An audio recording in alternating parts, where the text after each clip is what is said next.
Welcome, friends. I don't even know what to call it because I'm gonna mess it up if I'm like my BTS friends. Like, but yeah. So we are recording right now. It's Friday, November 6th here in Los Angeles, 1:26 p.m. And I say here in Los Angeles because I know we have someone who is in Australia and it's Saturday there. We'll get there.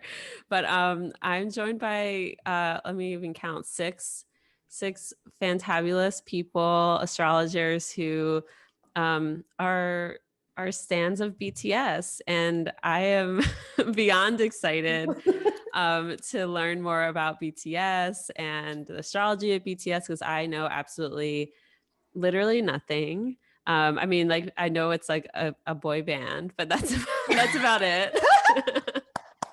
So yeah, and I've like loved watching all of your enthusiasm over this group, and I'm just excited to dive in. So to start off, let's do some introductions.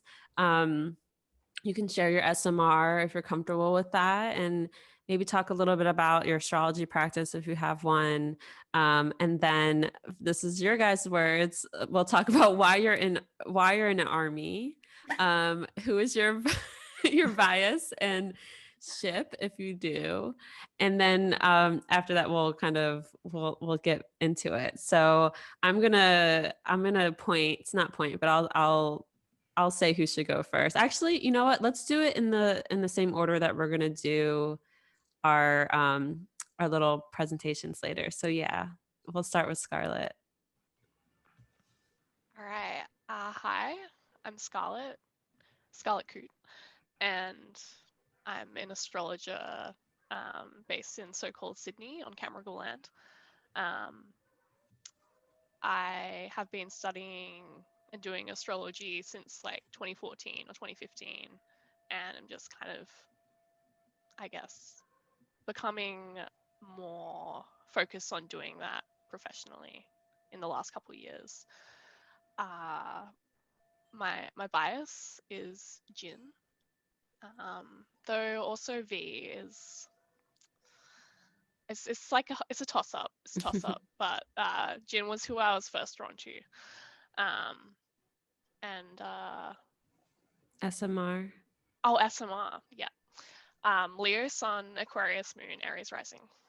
Cool. Yeah, and you might recognize Scarlett from episode, and I think it's number 6, of Mars. Scarlett came on and did our Mars episode with Drew. So check that out if you haven't already. Yeah, thanks. Who's next? Ace. I'm next. I am Ace or Alice Sparkly Cat. My sun is in Aries, my moon is in Cancer, and I'm an Aquarius rising. And my bias is Jungi. I once saw like a Twitter post where someone's like you have to fear the stands who like they still have their original bias, and I guess like I'm monogamous Jungi stan. I ship Yoongi with everyone, I guess. I mostly ship Yumin, but I also ship Namgi secretly. Not so secret anymore. And yeah, Ace was on our 3rd episode of the show, where we talked about the moon with Bear River. So check that out if you haven't already. Thanks for being back here, Ace. Emilia. I'm next. I'm Emilia Wang. I am an astrologer as well as an artist and musician. I am a Gemini sun, Leo moon, Capricorn rising. I let's see. I am an army because I just BTS gives me so much joy, and it's always such a joyful experience to see people laugh and fight and be funny and goofy. And also, Army just teaches me so much about love. I feel like they're just so radiant in their love for BTS. Um, I guess I honestly have to say that I don't really have a bias anymore. I used to be a Yoongi bias, but at this point, I feel like I like them all in varying degrees. Yeah, and I think that's it. Awesome. Thanks for being on the show. It's so nice to meet you. Nice to meet you. Okay, I think I'm up. Yeah. I'm Vicki Diez. I am a Pisces sun, Aries moon, Leo rising, and Capricorn stellium, all in the 6th house, which I feel like I have to note that. I have only been into astrology the last 2 years, but I met everybody in here through my crazy Stan Instagram account, Bangtan Astrology, and my practice on there really just involves me like screaming about the guys and just kind of interpreting their moments with each other and doing birth chart analysis and memes and just general off script screaming about BTS.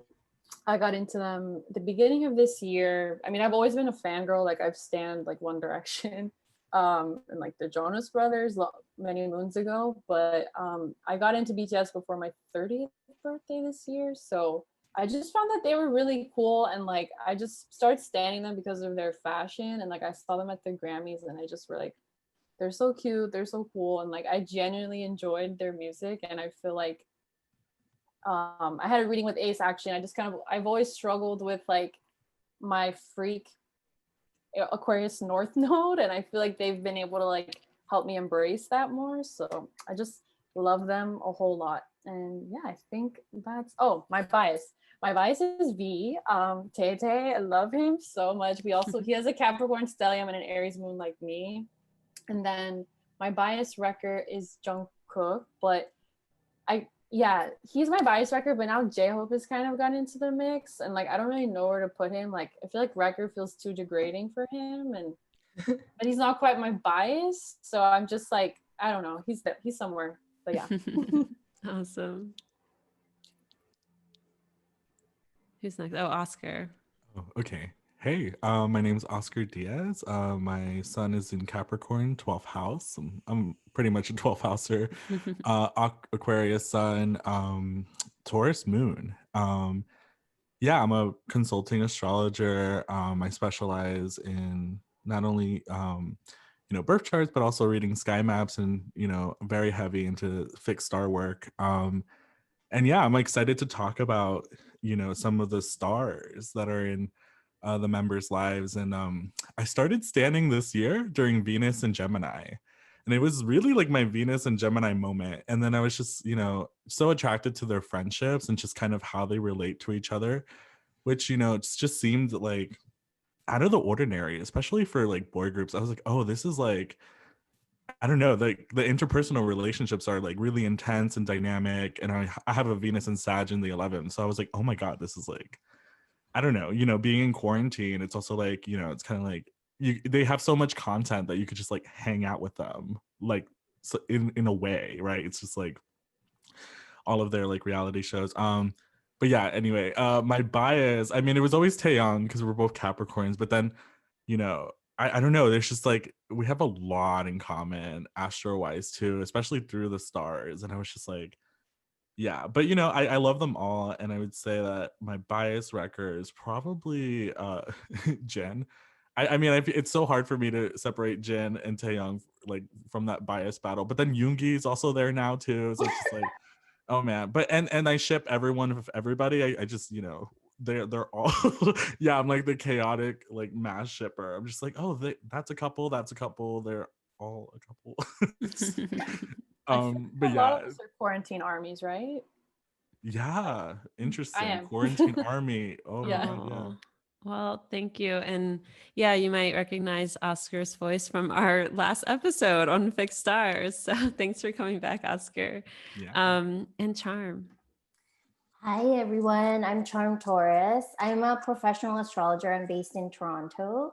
I feel like my standing is definitely quarantine induced, and I came towards the land of BTS from watching The Untamed, which is essentially me craving like boy love genre, which is like I just wanted some gay ass like love story to like spend my quarantine with while I was like freaking out about the world. And then somehow I found BTS, and a lot of it actually I want to honor Ace as like my like BTS like I feel like you're like, I call Ace like my BTS like pimp, but I know that word is problematic. But I feel like because Ace always screams at Twitter talking about their astrology, and I feel like our little group here actually really demonstrates how like being an army or being a stan of BTS, like there's so many different ways to be a fan. And I feel like our little pocket of like astrologers, like there is like a pocket of like armies who are like us into astrology. And I got into it because I really wanted to learn more about their relationships. And before I even got into their amazing performances and their like music, I started watching them just like by watching some of their reality TV shows where you get to really immerse yourself in their dynamic. So Jimin was the first one who caught my attention because Jimin is just so seductive and beautiful and an amazing dancer. But then I started noticing Jung Kook. So I guess like you can say like they're both my biases. Like I feel like I can't abandon Jimin at this point. But definitely Jungkook kind of wrecked my bias towards Jimin, but you know, they're together. And actually I am a Joker or like Jikook stan. I stand them both because they're husbands and they live together. That's it. Awesome. And yeah, you might recognize Charm from our, I think it's the 5th episode on Venus that we did with Diana Rose Harper. So thanks for coming back, Charm. Yeah, 4 of you are like the Strology Show. I don't know, is veterans the right word? Maybe not. Alumni. Yeah. Yeah, so, and I'm so happy to meet Vicki and Emilia, and I'm just excited to get started because yeah, you guys have this energy around your standing for BTS that it's just like really infectious. So who knows? I will probably be standing by the end of this myself. Yeah, I think we want to ask you at the end who your bias is. Okay. Oh, I'm so excited. Okay, so yeah, I mean, I usually like to talk about how we all know each other, but I've done that with 4 of you already and already established I don't know. This is my first time meeting Vicki and Emilia, but do you guys want to talk about like your group and like the Discord that you guys have created together? Like, how do you guys know each other? Ace herded us like cats. I feel like. I love that. I was really into BTS. Like actually before the quarantine. I tried to buy a ticket to see them in concert. I got scammed. But like yeah, and then so during the quarantine, I was like, oh my god, like BTS stands. Like I wanted to make like a group. Like we started off as a group texting, group text. And I remember like I knew like Emily from long ago. I know Oscar from like long ago, and then Charm, you got into BTS like with me on Twitter, and then like I knew like, and then Scarlet, like you were also publicly a BTS stan. So I feel like yeah, I just like put us in a text message, and then like Vicki, I met you through Charm. I think I honestly like found you guys on Twitter, and I was like, Twitter is not my standing safe space. Like I'm terrified of Twitter stands. So I'm like, yeah. So I was like, let me just start an Instagram account for standing. I like found you guys and like connected the dots just to like follow fellow Astro stands. But that's how I got looped in. Awesome. Yeah. Sweet. Well, let's get into it. Let's talk about BTS. Yeah, because I want to know like who is BTS, and I know you guys have the chart of the group too. So yeah, whoever wants to get started, and I will let me make Ace a host so they can share. Oh, I don't have the BTS chart or Okay, Oh, cool. I do. Oh, you do. Okay. Actually, Scar, do you maybe we can just I'll pull it up because I would like to have it as well, and you know, anyone listening can also pull it up if they would like to. So Yeah, I'll give you the deets. yes, okay. I'm ready for the deets. All right, it's the 13th of June, 2013. Okay, 13th of June, 2013. And I just have it at 7 p.m. and I'll explain like why I put the time I did. Okay. And then it's in Seoul, South Korea. Okay. How do you spell soul again? I used to know. Seoul. Okay. I used to know when I was in school and had to like write stuff like about soul all the time. All right, BTS, let's do this. I'm excited to look. All right, so I'm going to share my screen. Can you guys see that? Yes. Cool. And this Oh, looks yes. correct. Yep. Awesome. All right. So whoever wants to take it away. Well, I went and found the chart myself because I was like, I'm a BTS stan and I'm an astrology stan. So I was like, what is the group's birth chart? And this was BTS's debut date, which in K-pop is a really important date for an idol group because, like the idols will enter a company as trainees and train for like several years until they're maybe chosen to debut in a group. So this was BTS's debut and their first performance, and it was on, I can't remember what music show it was on, but I did see that it aired sometime between 6 and 8 p.m. So that's why I put it as 7 p.m., which pretty solidly gives it a Sagittarius rising. The only thing would change would be the midheaven. So, but yeah, we have Sagittarius rising with Moon in Leo in the 9th house and the Sun in Gemini in With the the 7th stellium. house. Mm-hmm. Yeah, there's like 3 planets in Gemini, including the chart ruler. We were going to say the same yeah. thing. Yeah. Yeah, that's really interesting. Wow. And I think Yeah. I think for me, what stands out about BTS among like other idol groups is that their origin story really like tells the story of like underdogs in the industry, and I feel like that narrative also speaks to a lot of how the fandom relates to the group themselves. So they started off with a smaller company, so they're in the K-pop world, there are like bigger agencies that are very well known, but they started off like from like this small company that wasn't really making a lot of money, and from there, like their rise to fame was like more or less like like a hard terrain that they had to really navigate.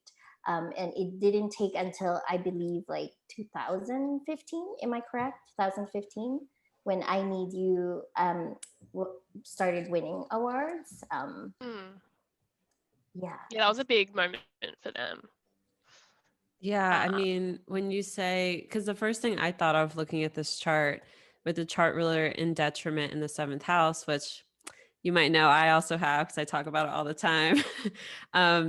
Yeah, the whole like being an outsider, or like being in a place where it's like you feel like you don't necessarily fit in. So that's like the first thing that came to mind when I saw this chart. And for you to say that, Charm, that they kind of have this sort of, that's kind of like their vibe and why people love them so much. That's really cool to hear. Mm-hmm. What about that grand trine between the ascendant and the moon and Uranus? Like that's electric and sexy and fun. Yeah, totally. Especially it's like the moon in Leo in the 9th house, and they have such a international success, which is another thing that kind of sets them apart from the other idol groups. While there's like been like Korean pop groups that have, achieved a lot of success and like fan base overseas, there's not really been any band like BTS who's done it to like such a level why like they're being played on American radio now. They have like millions of fans around the world. So I think that really fits with the Leo moon in the 9th house, like being international performers. And also just they travel a lot, like not at the moment, but even in their songs, they talk about how much they travel because they're so successful. Wow. Yeah. Cool. I mean, yeah. So do one of you want to like talk a little bit about like who, like more about like, I guess the history, like establish some sort of, who are we talking about right now? How many I feel people like are in the band? Like all that. I feel like Ace have a lot of knowledge about the K-pop idol generations. I was always into K-pop. So I started liking K-pop in the early 2000s with Dongbang Shinki. And then so that group, like, it all like kind of fell apart and stuff. I feel like something that's like really special with BTS is that they actually like each other. And you can like really sense that. And they have like so much fun together, and I feel like that's like the Leo moon. It's like they really prioritize like their own sense of fun and pleasure, like as they're doing this thing. And you can see that in like House of Army. You can see them just like being full of joy and like really loving each other. And they're the person who started BTS, Bang Hitman, is like a Leo stellium. So I mean, I just get this feeling that he's like, I always tell him, like, like just like have fun. Yeah. That's awesome. Yeah, so BTS is what would you guys call them? A boy band or a boy group? What would you call them? Idols. Idols? K-pop idols. K-pop right? idols. Okay. I think I it's think that- easier. Yeah, I think it's easier for like Westerners to see them as a boy band, but they're so much more than that. Like, yeah, which we'll obviously all get into. But Charm, you were saying. I think it's very specific to like Korean like entertainment industry to specifically call them an idol group. Okay.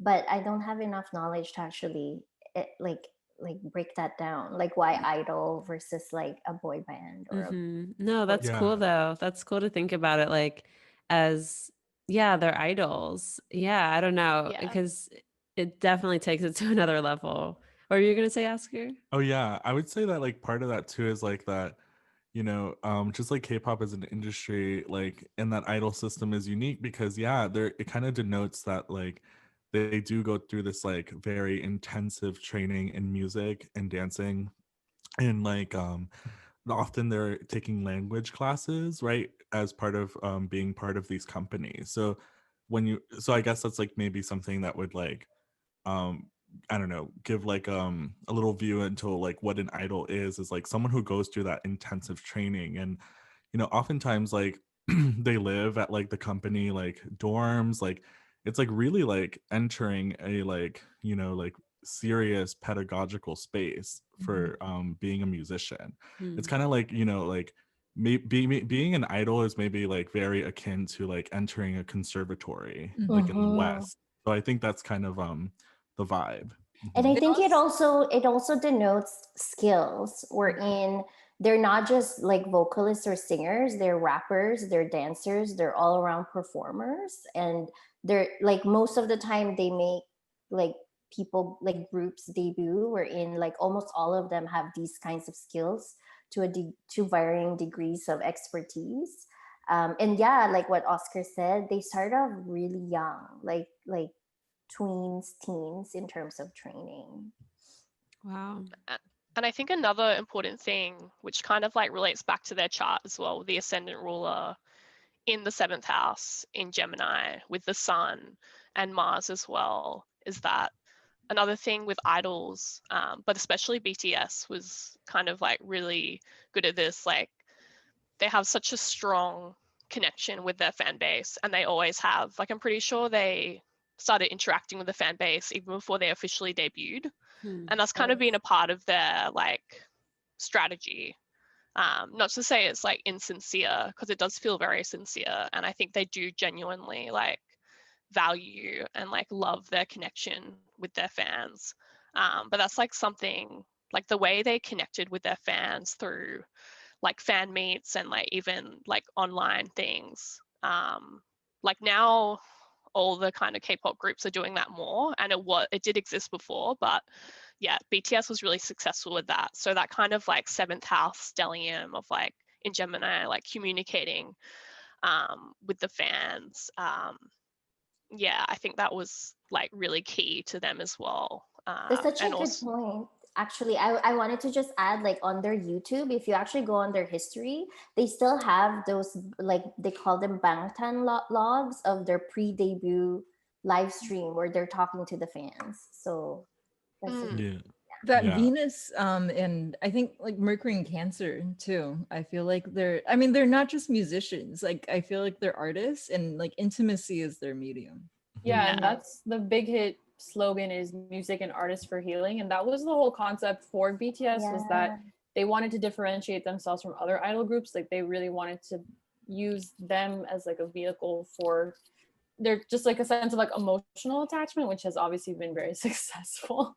Yeah. Yeah, and I just think about, you know, being this such as attorney, and I can't like look away from that Saturn in the 12th in Scorpio, and the fact that it's in, you know, having that relationship with the planets in Cancer, right? And like, I think any BTS fan will tell you like, oh my God, like this song like got me through like a hard time, or it's like, you know, it's like they think about that when they write music. It's like, you know, at first I was like, oh, is this pop music? What is it? And then I started listening. I was like, oh, you know, like began Jung Kook's solo song. I was like, that's a Saturn return song. Like that's really deep. Like that's really intense. Or and it was like that for like their whole discography. Like they're really interested in kind of like, yeah, fleshing out kind of like the inner dramas and yeah, intimacy as like a medium is such a good, cool thing to say. Ace, I agree. Yeah.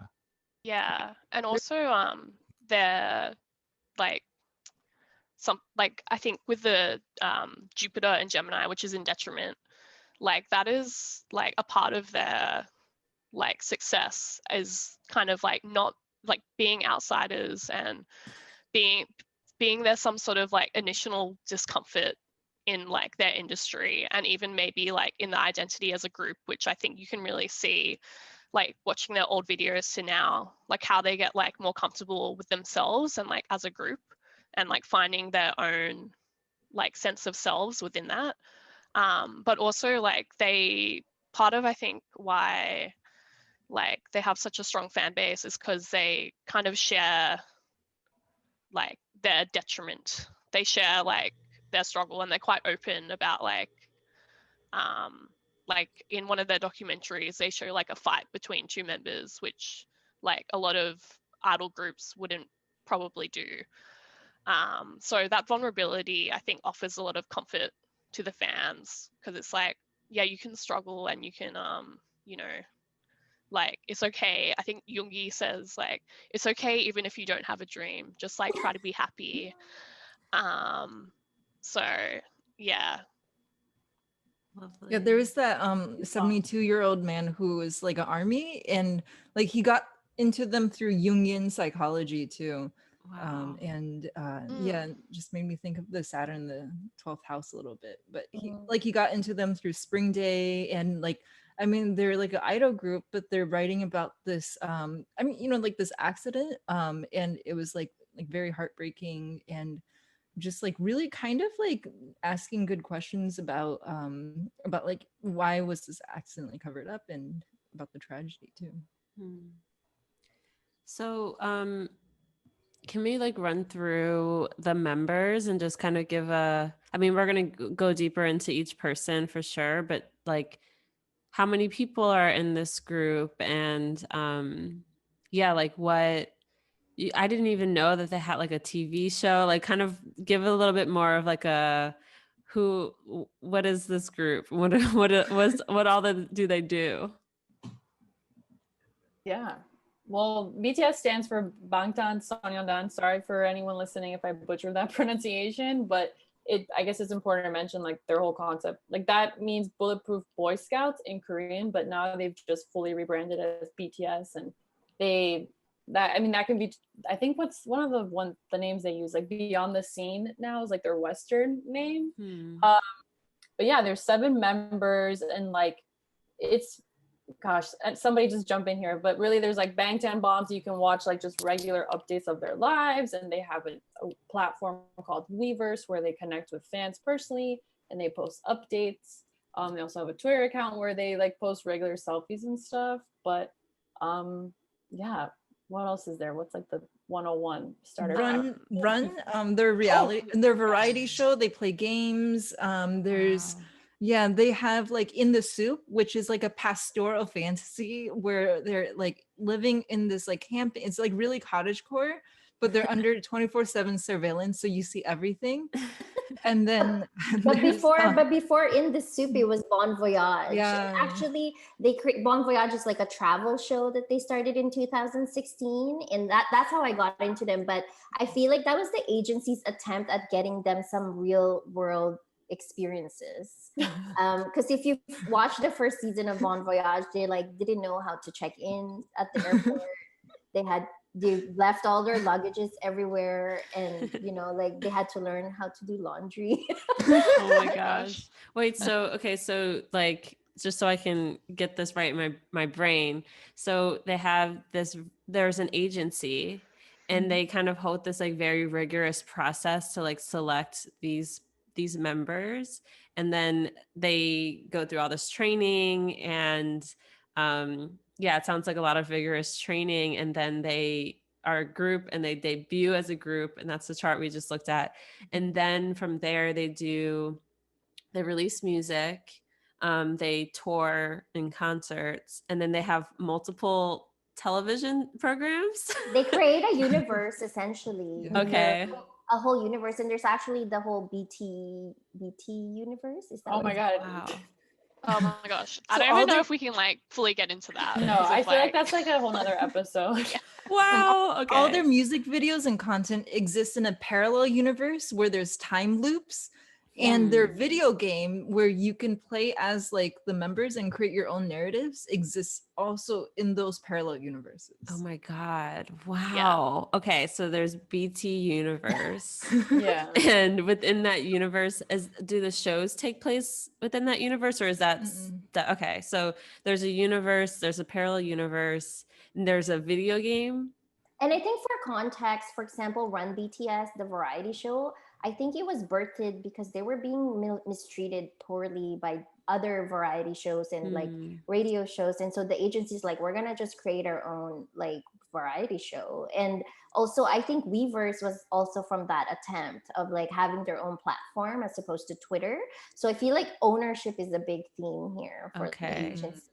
Pluto in the Very second interesting. house. Yeah. Okay. So yeah, can anyone give a little, maybe Ace, you're good for this, or anyone really, but a little bit of context around Korean like idols or Korean stars, because I remember there was a lot of drama over the past couple of years around how much pressure a lot of these young stars are under. And I remember there were like suicides, and I just remember there has been a lot. I'm not well versed in any of it, but I have like my good friend Sade, who I did Influx with. Like has always been really into K-pop. I'm like, why can't I think of that word? She's always been really into K-pop, and she's kind of like, I've heard her talk about some things, but I've always been so far removed. So does anyone want to give some context around that? Because it sounds like you guys are saying that like BTS has it, like the agency around BTS kind of is very cognizant of all of these things, and so they've been kind of like, it sounds like they've been like really protected, or like kind of it feels like they've been really, what's the word I'm looking for, like intentional around the way that they're doing it.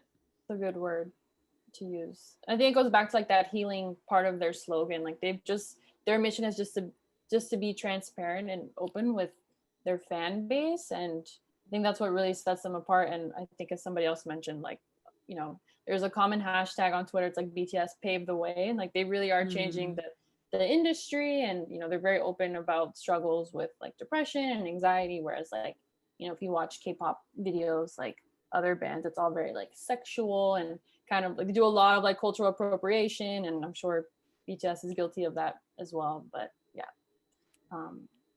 I think the things that like you were talking about here, like like I feel like in around like 2015, like there was a lot of like scandals, like because a lot of companies were exposed for human trafficking, and then like there was some like assault charges, and so, it's like it's something that like, I mean, Hollywood is full of this too, Right.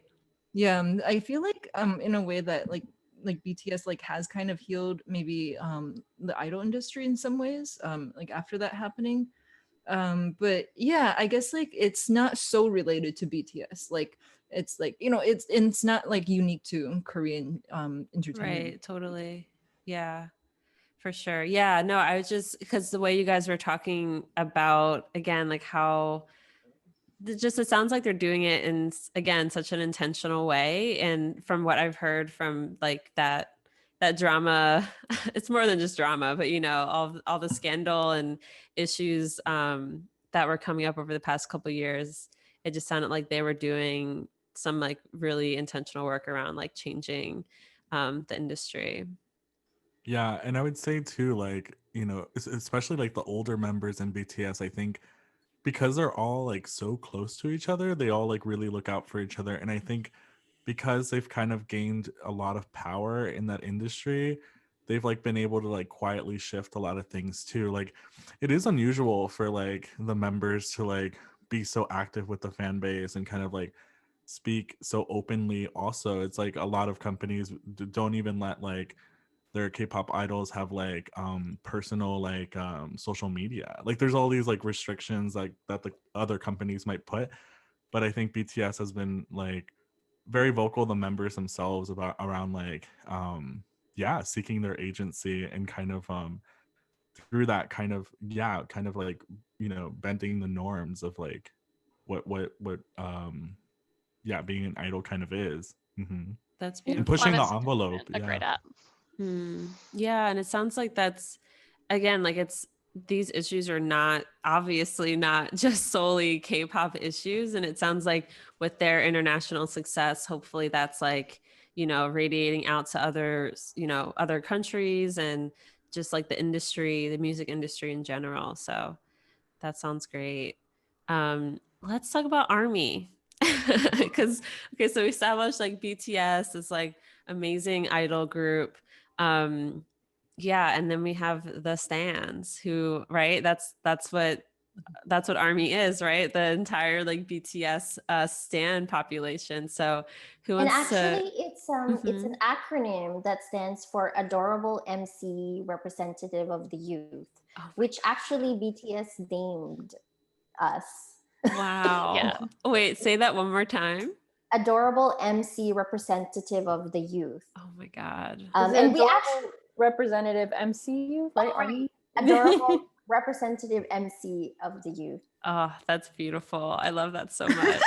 Yeah. I mean, I think branding wise, they were going for bulletproof, like like that kind of theme. But in a way, when you witness how ARMY moves collectively, it feels like an army. But we actually have a chart for ARMY, like a time chart. Can I I'm gonna pull that up actually. It's super here. exciting. Okay, so someone give me a date. July 9th, 2013. Okay. Seoul, Korea, 1:19 p.m. Okay. 1:19. All right. And I'm going to share again. Okay. Does that look right? Yes.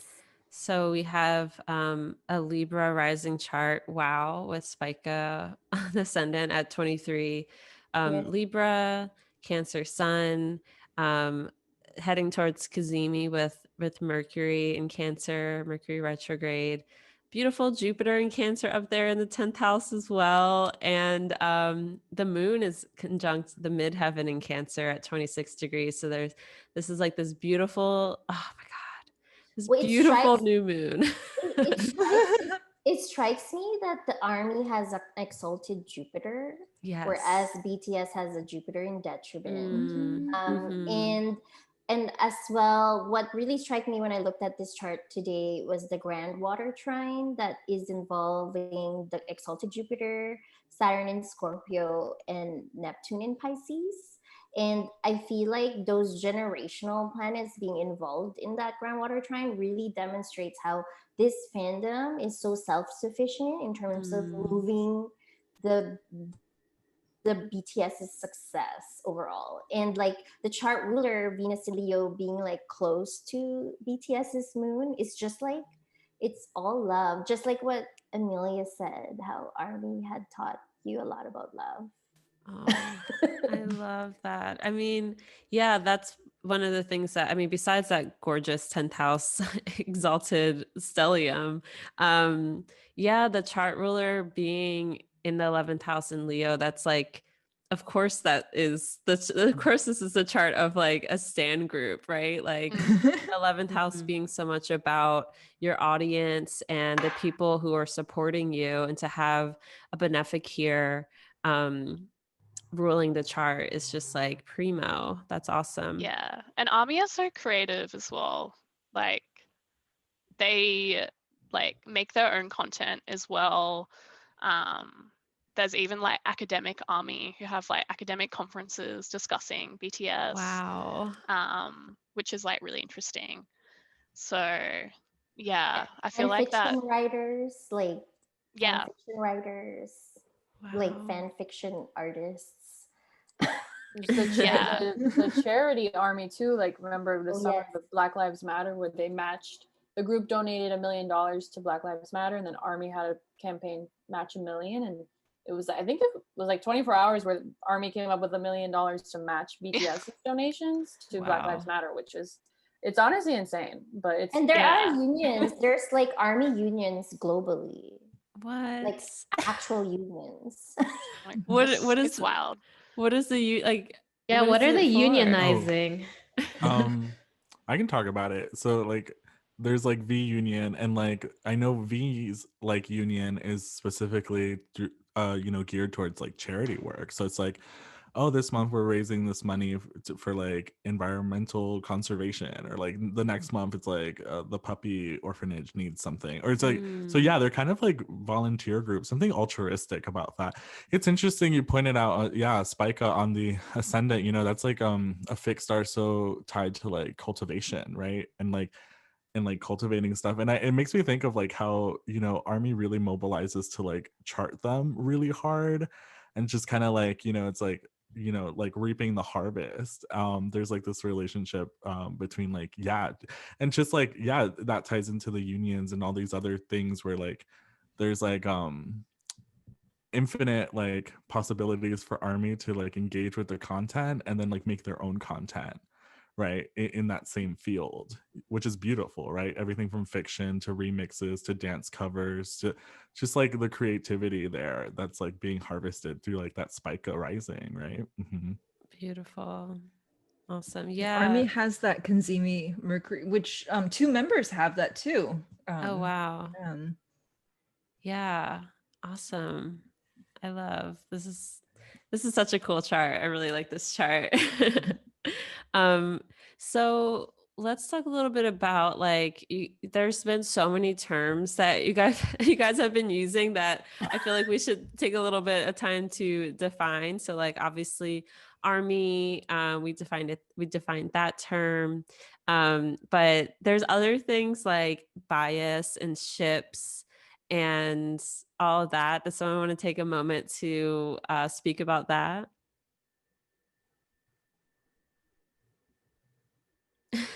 How about Emilia? Emilia, we haven't heard much from you. Sure. I guess like bias is basically your favorite member. Bias wrecker is like another favorite member that sometimes makes you switch from your favorite member. A ship is like, I guess, 2 or more or whatever combinations of like relationships that you really, really support. Like you support these 2 members and their relationship together. I love that ship as an abbreviation for a relationship. I'm obsessed with that. I'm all about abbreviations. So sorry. No, go ahead. I don't know if there's any other kind of jargon. I think for them, they're always differentiating between like the Hyung line and the Maknae line, and right. Yeah, it's like Korean honorifics. So Hyungs are like the older members, and Maknaes are the younger members. So there's 4 Hyungs. There's 4 guys in the Hyung line and 3 in the Maknae line. So I'm sure we'll get into that respectively. I think Maknae is like the youngest, and then the younger is like Dongsan. Yeah. Okay, cool. And is the group like a set group, or do they ever add members? Were there a certain members before? It was just like always the 7. It's Okay. just the 7. And what age Always range are we 7. talking about? Oh, generations. Oh my God. Oh my gosh. They're all millennials except for Jung Kook, who's a Gen Z. Okay. Technically, but the ages. Like how old's the oldest? How young's the youngest? So I know Jung Kook is 23, but in Korean age it's 24. But like Right. in like our Western time is 23. Yeah, and Jin is in like Western age is, I think he's turning 28 this year. He was born in 92. Okay. Wow. Oh, that's amazing. Okay, cool. Oh, and then just because I feel like this is gonna come up, like lines is like a big thing. So there's like the 94 line and the 95 line. So in Korean culture, like you know, the people who were born the same year, you're like always like the 95 line, the 94 line. So I think there's 2 lines, right? It's 94, 95, right? No, I'm in 95 line with V and Jimin. There you are. So, see? So yeah. So like because I was born in 91, I would be like a 1991 line. You'd be a 91 liner. Liner. Yeah. Okay. Liner, yeah. And that means, what does that mean? It's just like well, they also have the rap line and the vocal line. So it's just kind of like a way to group people together things. within the Okay. group. Yeah. It's like the Okay. Pluto and Scorpio line, like the Saturn and Aquarius line. The Mars maybe and we Cancer should like line. maybe we should use like bring that lingo Into astrology. into the I'm down. I'm so down. The introvert and extrovert line. Yeah. Okay. There's also ways of categorizing like the members, which I think is interesting for Jupiter in a Mercury sign as well, ruling their ascendant as well. Yeah. And also like this concept of like every part being a part of the whole. Like they're also individual and like special in their own ways, but like they are like OT7, like BTS. Like you can't like take away a member and have it be BTS. And also like just briefly like going back to ARMY, it's like you can't separate ARMY and BTS either. Like it's the whole, like they're combined. You can't really like separate them. We're only 7 with you. Yeah. What does that mean? That's actually that's a line from their most recent like song "We Are Bulletproof." Okay. Part 2, right? Yeah. They write a lot of songs directly to ARMY. In like some are like very like sweet and loving, like Magic Shop and We Are Bulletproof, and then some are like Pied Piper is like being like, yeah, I know you're like can't stop like watching our videos, and I know you're supposed to be doing your homework, but just like come listen to our music, and like I know I have like this power over you. Oh my god. It's very meta. Oh my god, that is incredible. All right, well, let's get into this amazing group. We're gonna do little mini presentations on each of them, from youngest to oldest. And I gave, so Ace is going to share the charts. And if you wouldn't mind, just like when you do talk about the charts, kind of say like, you know, it's at, like give the date, time, the info, the chart info, in case anyone wants to pull it up if they're listening. And Scar, take it away. Yeah. So we're doing oldest to youngest. So oldest to youngest. Okay, my bad. That's all right. So maybe I'll just say like there's 7 members, and I'm going to be talking about Jin, who is the oldest member, but there's Jin, Suga or Yoongi, J-Hope, RM, Jimin, Taeyong or V, and Jung Kook. So I'll be talking about Jin, Kim Sok-jin, who is the oldest member. His chart. So the details for that, like the date is 4th of December 1992, and we have a rumored time. So there's no like AA rotten rating on this. Like, we're not sure like how accurate it is, but the time we have is 1:37 p.m. So I won't focus, and in Seoul, Korea. Well, I'm not sure if he was born in Seoul, Korea, but I just put Seoul, Korea because I wasn't sure. So yeah, I won't focus like entirely on the chart with like the rising and stuff because we're not sure about if that's accurate, but I will discuss like the possibility of it. So that time gives a 29 Pisces rising with the sun in Sagittarius and the moon in Aries. Of course, if he was born like earlier in the day, he could possibly be a Pisces moon as well. But he's definitely sun in Sag on the North Node. So Jin is born in 92 and he's the oldest member of BTS. He's also the youngest son in his family, which I think is interesting. Like, I wonder what that must have been like going from being like the baby to the eldest, because like age is quite important in South Korea, like we talked about before with like the Hyungs and like the maknae, and there's like honorifics and I guess this like these like layers of like respect and how you interact with your elders and your youngers and whatnot. He is a vocalist in BTS and is known for his smooth, stable vocals. And I think he has quite a yearning voice. And I think he is also really good at like breathy vocals.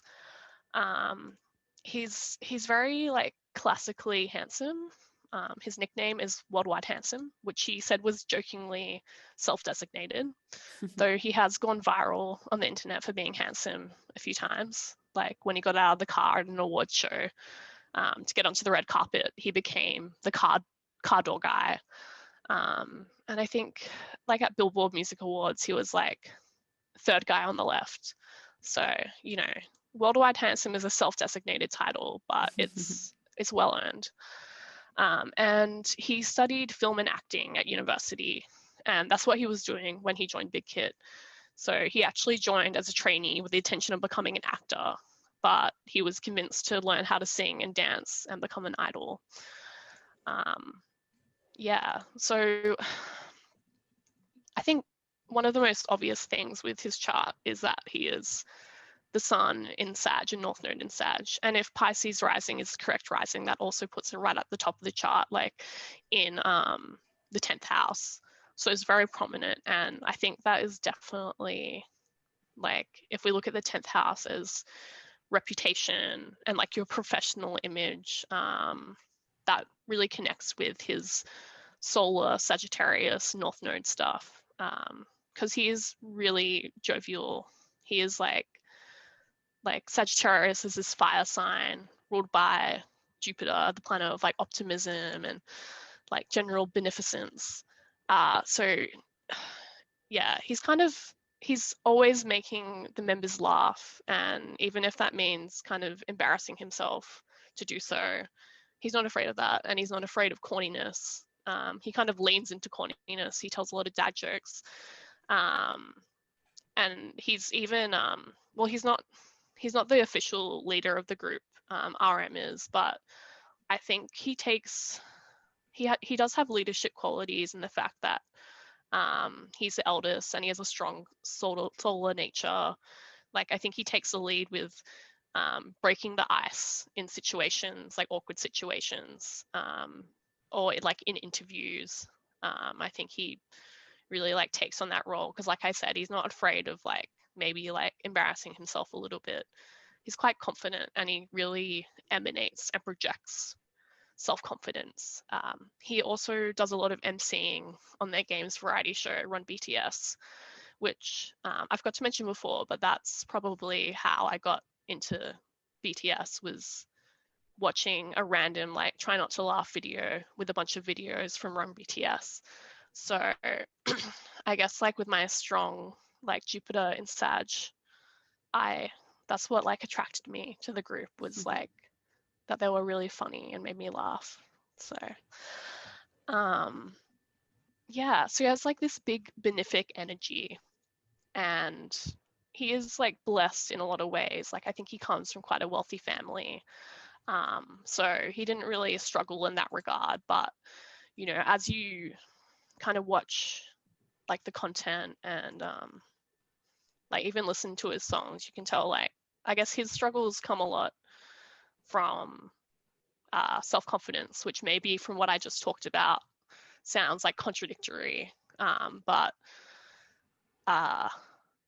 so like if looking at his songs like Awake and Epiphany, there is this trajectory from like in Awake, like a lot of lyrics about like not feeling good enough, and then in Epiphany it's like this ode to like self-love, saying, oh, I'm the one I should love in this world, and it's this beautiful ballad. And I think that he really kind of he has this opposition between Venus and Capricorn and Mars in Cancer, which I think is really loud in his chart, in addition to having Jupiter in Libra and probably the moon in Aries. So those are all cardinal signs. So they're all forming this like important relationship to each other. And as any fervent follower of astrology, fervent follower of the sky, would know right now, there's a lot of stuff happening in cardinal. So I hope you're okay, Jin. We're all going through the cardinal crunch. But yeah, so I just think that Venus and Capricorn, Mars and Cancer is really, really like important in his chart. So we have Mars in Cancer, which is Mars in fall. So it's like a place that Mars isn't naturally comfortable in. So when I was talking about like with his songs, his trajectory of discomfort with the self, not feeling good enough, like in his song Epiphany, I was reading an analysis and they were saying how the song's about how he saw like the people he loved struggling with self-confidence and self-esteem. So he tries his best to be happy for them, and an example of self-love, trying to show them to love themselves. But the side effect of that is kind of not leaving enough for himself, and then realizing that even though supporting and loving one another is really important and valuable, when it comes to self-love, it's self-love. Only you can like cultivate that.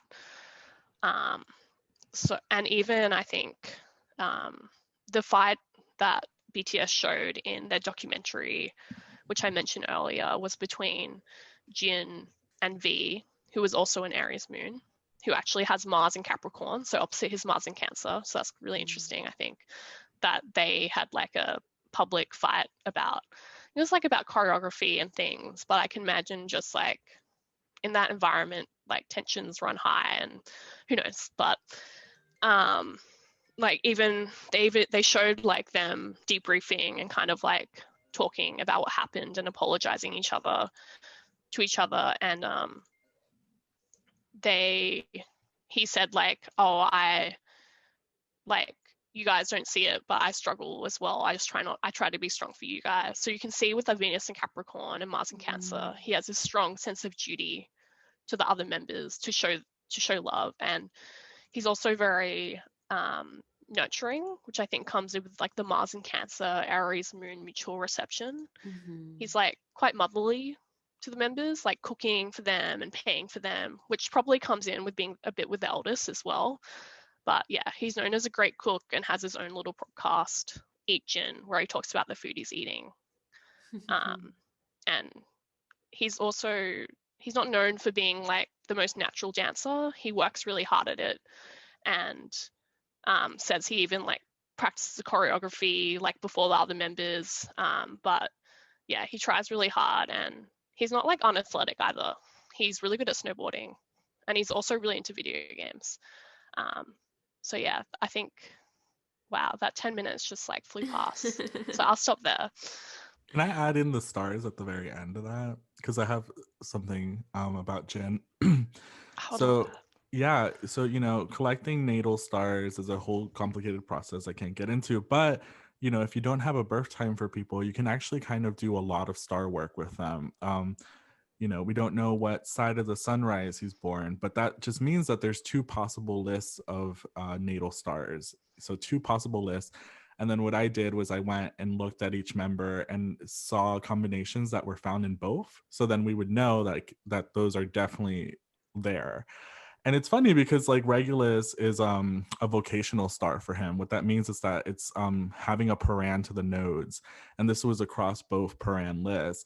And so it's interesting because the fandom is often calling Jin Prince Jin, or just like all these like Oh my God. monikers of royalty, right? And like, yeah, and I think Regulus is part of this self-esteem conversation, right? Like in the previous episode with Amaya, we talked about Regulus and like people who have like a really strong tie to that star sometimes feel like they're put on a pedestal, and it's kind of like, I can't mess up because I know the eyes are on me. And sometimes that's just like an innate feeling Regulus people have. I have Regulus to my node, so it's also a vocational star for me, and it's like a lot of pressure, and I can't imagine like being a K-pop idol and having that. But it is like the gift of regality and the gift of that Prince Charming. He also has the fixed star Altair, the eagle star, in paran to his Venus in both lists. This is why he's such a ham, because Altair, the eagle star, it's kind of like militaristic, it's very hammy, it's very loud, it's not a subtle star. When it's in paran to Venus, it makes someone a bold artisan. That's like something that says, but it also says to be sexually and sensually oriented. And that's interesting because he's always like blowing kisses at the camera. He's always blowing kisses at the fans. He's like throwing roses at people. And I'm thinking, right, like Capricorn Venus, like that very like old school romantic, like he's wearing a cape, he's got the flowers, he's like tuxedo mask I was gonna say, it adjacent, sounds like tuxedo mask. and it's like that, Yes. but it's like hammy, it's because Altair is like, ooh, look at me. And it's like, I don't know. That's just interesting because that's where worldwide handsome comes from me, from like a fixed star point of view. It's like, oh, Altair to Venus, duh. Like he's a ham and we love it. Yeah. Oh my God, I love Yeah. that, Oscar. Like that, and that when you're talking about like Regulus, like that in my own personal sphere, I do a lot of like Regulus work, and in like another way of putting stars to charts, like Regulus is important in my chart. So that just like made me feel way more connected to my bias. So thank you.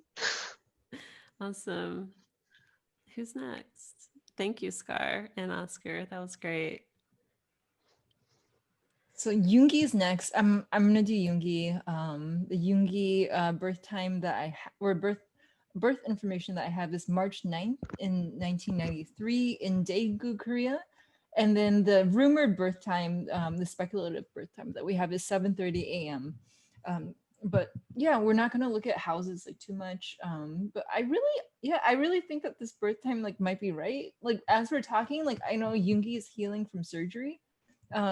He got hit by a bus when he was like before he debuted, so he always had some shoulder pain when he was dancing. So I guess like this year he decided to just kind of like fix this thing that he's always like has always kind of caused him pain. He also got his appendix out. Like I don't know what year it was, but he got his appendix out like after they debuted. So like yeah, like Moon and Virgo. I guess like I feel like with Yoongi, like he's really open about his like depression and his anxiety. Like you really feel that he's someone who is really self-critical. And I feel that like a lot with the Moon and Virgo. And like like just with things that he says, he's like, oh, my mom like watched me on TV, said I look like a boiled dumpling. Like you get the sense that he like his like kind of like body image is something that he also like kind of struggles with actually. But yeah, Moon and Virgo, something that is like really interesting to me about Jungi's chart is just like the like Kazemi Mercury with the sun in Pisces. And this is also his nodal bender. It's his north nodal bender. So like he is a north node in Sagittarius, south node in Gemini. Like these people really struggle with institutions. And like one thing about Jungi is that he's always saying like, oh, you don't have to have a dream. You can just exist. And it's funny because his high school, I think he went to like a performing high school, but the high school slogan was like everyone should have a dream.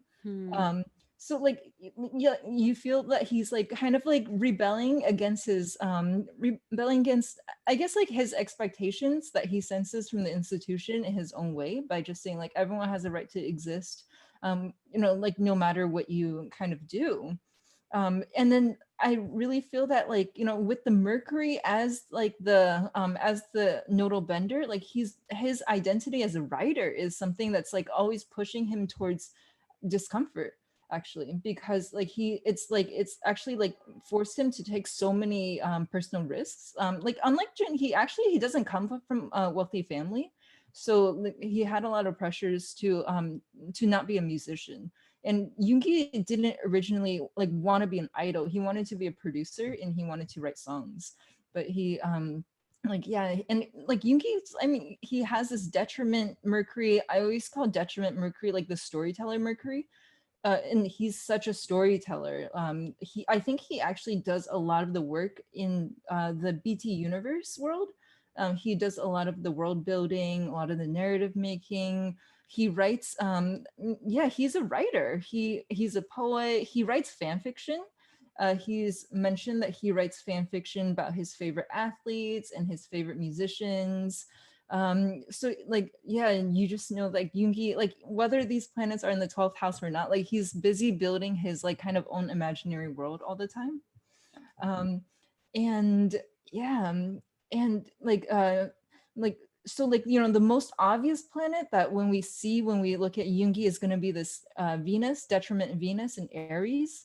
And like Yoongi, like detriment Venus, like Yoongi is someone who doesn't really like to like fulfill social roles. He again, like he didn't actually like want to be an idol. You kind of like senses discomfort in terms of like promoting an image of himself all the time, and he's always just saying like yeah, you don't have to be perfect, like you should be real. And I feel like that's just so Venus and Aries. Yeah, he, in terms of gender too, I think that like like the idol world is sometimes so gendered, like you have boy groups and then you have girl groups. Like, yeah, like Yoongi has always been someone who's like, when they asked him like who's your ideal type, he avoids the use of gender. He says like yeah, it could be someone of any gender. When they're designing their like BT21 mascots, he's saying like okay, like he's advocating for them all to be gender neutral. He's saying that like yeah, gender shouldn't be part of the story that we tell. When he's asked like okay, like which member would you date if you're a girl, his immediate response is like, that I find that question super odd. It shouldn't be if I were a girl, it should just be who I would date. Yeah, and so I feel like the Venus in Aries is doing like a lot of the work. And then like what his chart ruler, with this speculative birth time, and the ruler of his Venus is this Mars in Cancer. So yeah, and like I feel like uh debilitated planets are such hidden planets. They're planets that actually like really like to express themselves privately. And like if you watch like In the Soup, like I feel like like who's cooking, it's like Jin and Yoongi. They do so much of the domestic labor in the group. They're cooking for everyone. Like you watch Yoongi cook, and you know that he's cooking every day because he can chop the onion, like the slices are really thin, he does it really fast. So you're like, okay, like yeah, like he's used to kind of cooking for 7 people all the time. He does so much domestic labor. Yeah, and it's not like the performance kind of Mars where you're like, oh, this person's like such an amazing dancer. Sometimes I feel like there's like the Mars and Cancers people, like the performance is a little bit understated, but they do so much of the work in keeping the group together, actually. And then yeah, Kazemi Mercury too, like something about Yoongi is like he seems really quiet. I think like as a group we were kind of joking about like, oh, like Yoongi uses Samsung and all the members use iPhones, so he must not be in the group chats. Like no, they probably use Kakao Talk, but like he seems really quiet. But then I think they recently revealed that in the group text, like he's one of the people who talk the most. and his texting style like also seems like really cute. Like he uses a lot of exclamation marks after like saying his things. He's just like really excited. So he seems really quiet, but he's not. He's really communicative. He's super communicative. And I think like Hobie once, J-Hope was like, yeah, I asked Yoongi to dinner, and I was so surprised because I got a response like right away and saying like, oh yeah, let's go to dinner. You want to go tonight? And he was expecting him to, I guess, like ignore him for a few days or something. So yeah, he's like so friendly, and he's like so sweet, but he kind of like, he does have this like kind of quieter like demeanor. But yeah, if he is a daytime chart, like Mars is going to be the planet that causes him the most challenges. So Yoongi's family like didn't want him to be an idol. I think there was a concert where they appeared and he was crying on stage. So, and like I think they asked him like, who are you like the most scared of? And he was like, my dad. So like you really like you, I feel like so like, I feel like Mars is not all the time anger. I feel like a lot of it's fear. So I think that he does have a lot of fear around like who he can belong with, and also just about his like kind of like place in the world with the angular Mars.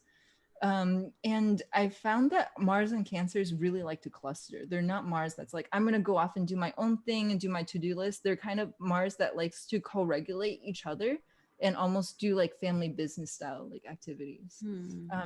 His Saturn, dignified Saturn's in the 11th house. His Jupiter is in the 7th house. Like Yoongi can get along with people. Yoongi can really yeah, he's like the easygoing Hyung. He like they're always like, okay, like I'll do this, and Yoongi Hyung will not scold me. Like, like you see him, he sits on an armchair, everyone sits on top of him. He says something and then everyone's like kind of like slapping him in the face, like getting up to slap him. Like he's like kind of like this like ball of dough or something that's like so impressionable and accepting. Wow. Yeah. And then I think my time is up. Cool. But I did want to add 2 stars because I can't not. Aldebaran is in Parante's Mercury, and that's across both possible Paran lists. So it's there, absolutely. And you said he's involved with a lot of the world building. Aldebaran is, associated with the environment. It's like the naturalist. And yeah, it's like it also denotes like in a combination with Mercury, a noble thinker, someone with integrity. I think like most of the things that anytime they give speeches or talk, like Yoongi always says kind of like the deepest thing, like out of all of them, or at least I think so. I'm always like, whoa, Yoongi just like name that. That's kind of wild. And that's also because his heliacal rising star is Deneb Al-Jedi. This is the tail star of the Capricorn constellation, and that is a star of wisdom. There are many stars about education and learning, but this one's really like about like, yeah, seeking the metaphysical, physical, legal like laws of the world. It's like associated with like knowledge in that kind of way. And I feel like when I think of like like he's just such a philosopher, I think, and you can feel that. And the heliacal rising star is a star that guides an entire life. It's like a star that like people will build their life's philosophies around. It's kind of like the horizon that they're constantly chasing, and he's constantly chasing Deneb Al-Jedi in his music and in everything he says publicly. Like I always feel that like gravitas and that like deep sharing of knowledge. And then Aldebaran makes him very honest. Aldebaran Mercury is not gonna like bullshit you and just tell you that it's interested in that in honesty and integrity in the communication. And like I said, yeah, that's there. Those are definitely there. And when I opened that up for him, I was just like, of course, makes so much sense. Thank you. Lovely. Oh, actually, I think the next one is J-Hope.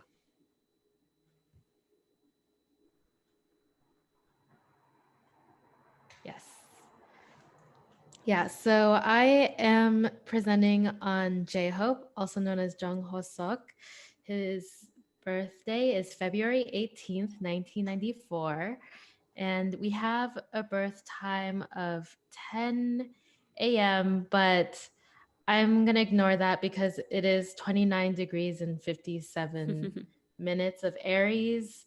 You know, like even a minute later, he probably had a different ascendant. So, yeah, I'm going to go without the Aries rising. And without the Aries rising, one thing is like kind of a general layout of his chart. He doesn't have any fire placements. And he also doesn't have very much cardinal placements other than his generational planets, Uranus and Neptune. So I thought that was pretty interesting considering, like, to me, I feel like he's almost the most energetic out of all the members. He's like always very happy go lucky, upbeat, is like the dancer, and also teaches everyone else's the dances. So for him, like to have no fire and also very little cardinal placements, I feel like, you know, I always just feel like J-Hope is like more than meets the surface. I feel like with all of that, like Taurus and Scorpio, and especially all of that in Scorpio with the Pluto conjunct North Node and Jupiter, like I feel like he's actually very calculated and very knows how to control and manage what's going on around him. And honestly, like you could kind of call him the secret boss of BTS, maybe. He probably knows how everyone else feels, the kind of the pulse of the group, and he can kind of maneuver things around behind the scenes. And yeah, and for me, I feel like what definitely draws me a lot to J-Hope is his actually multiple T squares. He has two if you kind of like switch them around, but one is the moon to Jupiter squaring Mars in Aquarius.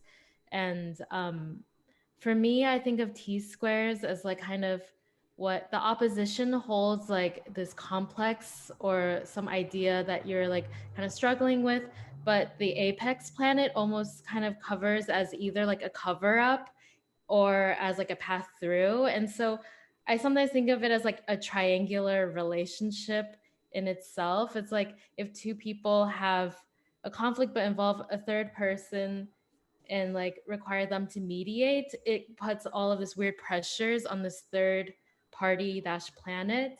And so for me, I see this like moon Jupiter oppositions, both squaring Mars, as like probably for J-Hope, he's had to kind of hold a lot of hope for other people, be like a symbol for like progress or like positivity in his like family or even in his like early community.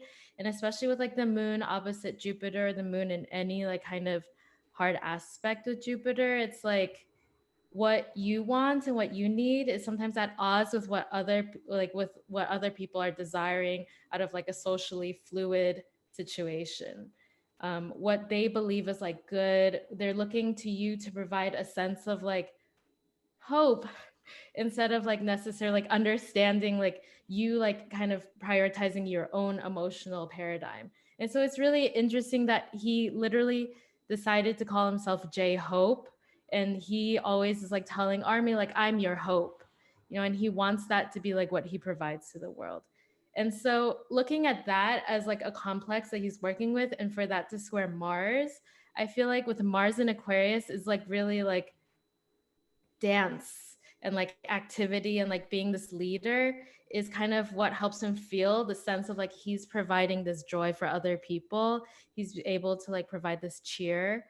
And also looking at Mars in Aquarius, like ruled by Saturn conjunct Mercury in Pisces, like I really feel like you could almost be like his dancing style is very like characterized about like around precision. And like I was kind of looking at some more like dance experts talk about like what's the difference between J-Hope's dance style versus Jimin's, and like what's the difference. And Jimin has like which is for later, but Jimin has like a Mars and Scorpio, which is very powerful. And like this dance instructor is talking about how like his style of dancing is like very much about because he knows exactly how he wants his body to move. He like has this deep intimate knowledge of his own body and his own movements and his own style.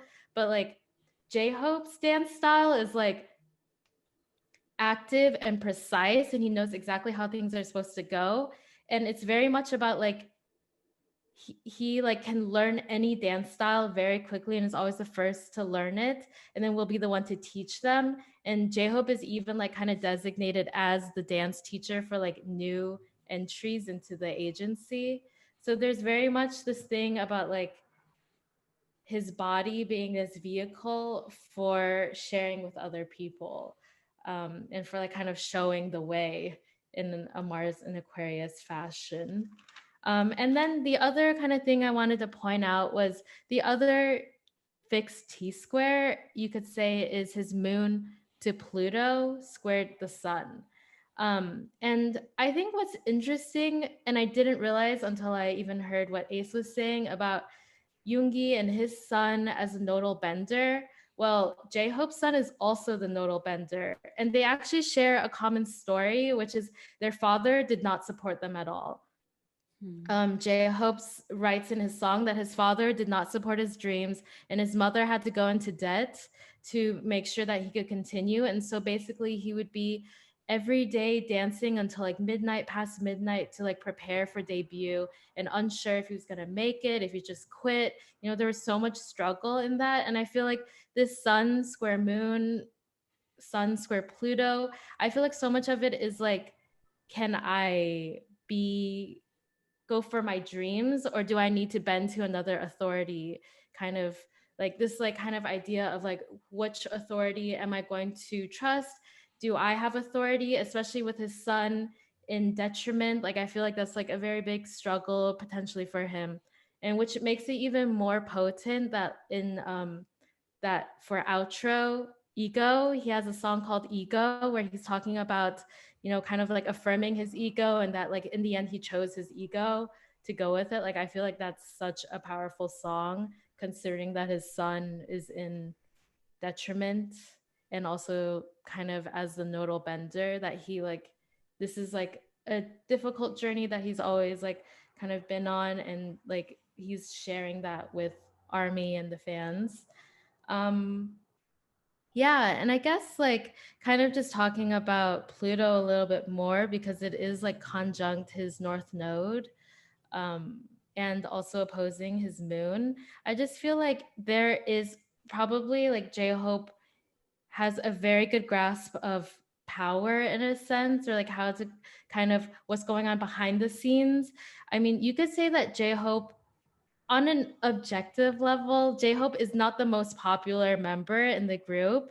I mean, if you just look at the Google searches and everything, but I feel like J-Hope has found an ability to be able to kind of like find his role specifically as part of the group, knowing how to like kind of organize everyone together to like kind of understand like what his role is, and like strategically like fill in for when that needs to happen, which is actually also another element of his dancing style, is that he's always able to like move in a way that highlights everyone else in the dances. So I feel like with this Pluto conjunct the north node, and like kind of very highlighted in this whole configuration, there is this element of like him really knowing how to like maneuver behind the scenes and understand what's powerful, how to gain power. And I remember Ace telling me that J-Hope is actually the richest member of the whole group, and they all earn, I think, the same amount of money. So like, how is he kind of amassing more wealth than everyone else? You know, these are like questions like that I feel like this like Pluto and just like his ability to like control and manage, those things are all related to that. Yeah. Awesome.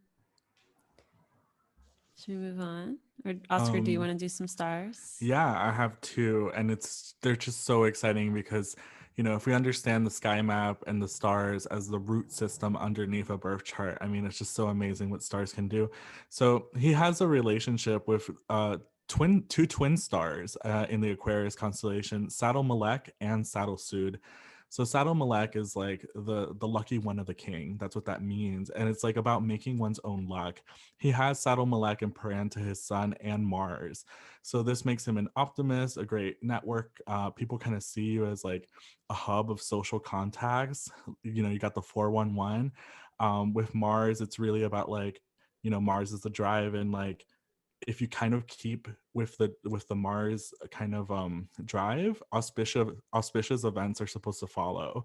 And I thinking about like Mars being his dance, and like dance being like his claim to fame, and like yeah, you know, like this all just fits into the conversations we've had about like the nodal benders and his father, and kind of like this is the star that's where that interfaith is, you know, like where so many people are saying no, but he just kept saying yes because there's just something there. And these are two of the more like kind of mystical woo-woo stars in astrology, but you know, it's kind of like they're about luck, and that's kind of a funny kind of thing to kind of try to put in words, but I think we can see that. And then Saddle Suit is the luckiest of the lucky. That's what that translates as. And it's like the gift of natural report, the bringer of good news. I am your hope, you know. It's like, you know, that's kind of there, and it's in Paran to his Jupiter. And so yeah, part of that, like, you know, he's the one who makes more money than everyone. That's like the luckiest of the lucky. And then also, like, you know, is in charge of like training the new trainees in the company. So it's actually, you know, it's also a vocational star for him. So it's kind of like he's passing on these kind of things that he's learning to younger generations of idols. And when Saddle Suit is a vocational star in the sky map, we would say that it makes someone prolific in what they produce. So, I mean, I look at like the people he's teaching dance to, and I'm like, oh, I can see J-Hope in their bodies, like how they move too. So it's kind of like, yeah, maybe that's part of that Saddle Suit Jupiter work. But it's interesting, yeah, that the both twin stars in the Aquarius constellation, Saddle Malek and Saddle Suit, are both there in very prominent ways to Sun, Mars, Jupiter, and you know, just like it's just all over the Paran list. And so yeah, of course his name is J-Hope. Yeah, that's what I've got to add star wise. Awesome. Mm-hmm. Cool. So up next we have Kim Namjoon, aka RM, formerly known as Rap Monster. June Namjooni, God of Destruction, President Kim Namjoon. He's earned all of those monikers. You know, President Namjoon, especially because he is the leader of the group, and even though he's not the oldest, he is the founding member of BTS. He was discovered via the underground rap scene in Korea, and he was recruited by the CEO Bang to just come on and like start this new concept for a hip hop idol group with Yoongi and Suga and J-Hope. So that's why RM is the leader. And in the K-pop world, the group leader just kind of like represents all the members on behalf of like each other, and like talks to the agency on their behalf. So it's, you know, he definitely, you know, and when you look at his chart, he definitely has a lot of like great leadership placements. Definitely a funnel chart with that Mars singleton, which we'll get into. He's in the Mars and Cancer line, but his is a little bit different from Jin and Yoongi. But yeah, founding member. What sticks out to me about Namjoon's chart is his Scorpio stellium, and if this time does check out, then that makes him a Scorpio rising, which is conjunct with his Scorpio north node. So like, I just get big Scorpio energy from him, and he's got this like, you know, these piercing gazes. Like my friend who's like a Namjoon bias calls him like dragon eyes, and Oh, yeah. real quick, can you just say the time and location and date for everyone? Yes, of course. Sorry about that. I just went straight into it. Yeah, he was born September 12th, 1994. The rumored time is 12 noon. He was born in Ilsan, which is a suburb of Seoul. Yeah, so does that help? Cool.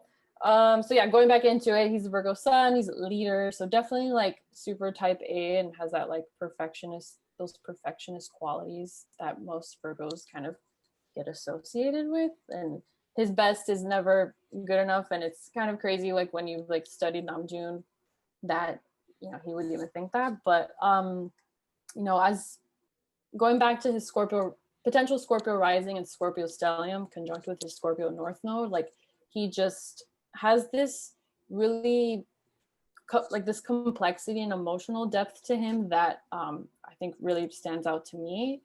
And you know, he's known for his V Lives. I guess V Live is a platform that they use to communicate with ARMY. And you know, recently they've been doing YouTube lives, and you know, his lives are really just like a vehicle for him to kind of share his like deep introspective feelings and like everything he's going through. And he usually does them after like during comeback, so after the album has launched, and he you know, just kind of goes through like the album process. And but recently he did a live at the end of September following like the success of Dynamite, and it was really interesting to watch because he was like, he said that he had mixed feelings about Dynamite going viral. And if you don't know Dynamite, it's been on the radio, but it's their first fully English song, and it topped the Billboard charts like for I think 2 consecutive weeks at #1. And he just was like, yeah, it's really great that we did that, but you know, I feel kind of weird about it because, you know, like they only made a sliver of contributions to that song, and it was fully English. So, you know, I think he was, to me, it was like he was implying that, you know, he just felt really mixed and conflicted about it, that it wasn't something that they did that went to #1. But I mean, he kind of like flip-flopped from being like, yeah, this is great, but also like, you know, I feel mixed about it with all this new success that they're experiencing. And so for me, that live especially was kind of like the perfect embodiment of Virgo Sun meets Scorpio Stellium, and you know, which was perfectly articulated by his Libra Mercury, which I think is another great leadership placement.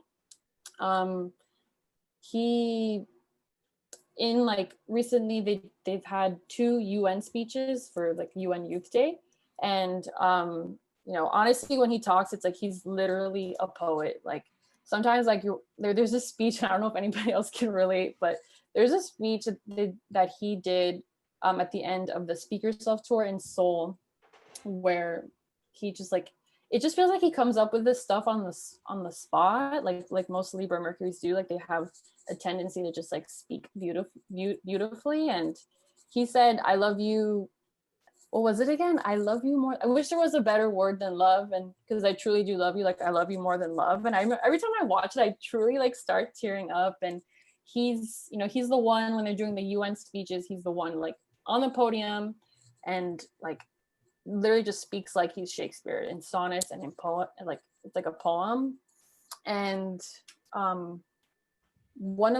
he's also really well known for his wordplay and his rapping flow. So in one of his songs, Trivia Love, which was part of like the Love Yourself series, he has this wordplay between 3 Korean words that sound similar, which is sarang, love, saram, person, and sara, live. So he's basically narrating his journey of loving himself and loving in general just through like the simplicity of living. And it's just a testament to his Libra Mercury like ways of just kind of weaving words beautifully together, which seems pretty effortless and seamless. And you know, he also is pretty active in helping other members with writing lyrics. Like there's I think it was the recent docu-series for Break the Silence, where there's a scene where he's helping Jimin come up with like lyrics for a song, and in the soup he was also helping Jung Kook come up with lyrics, just like right there on the spot. So he's definitely the most gifted with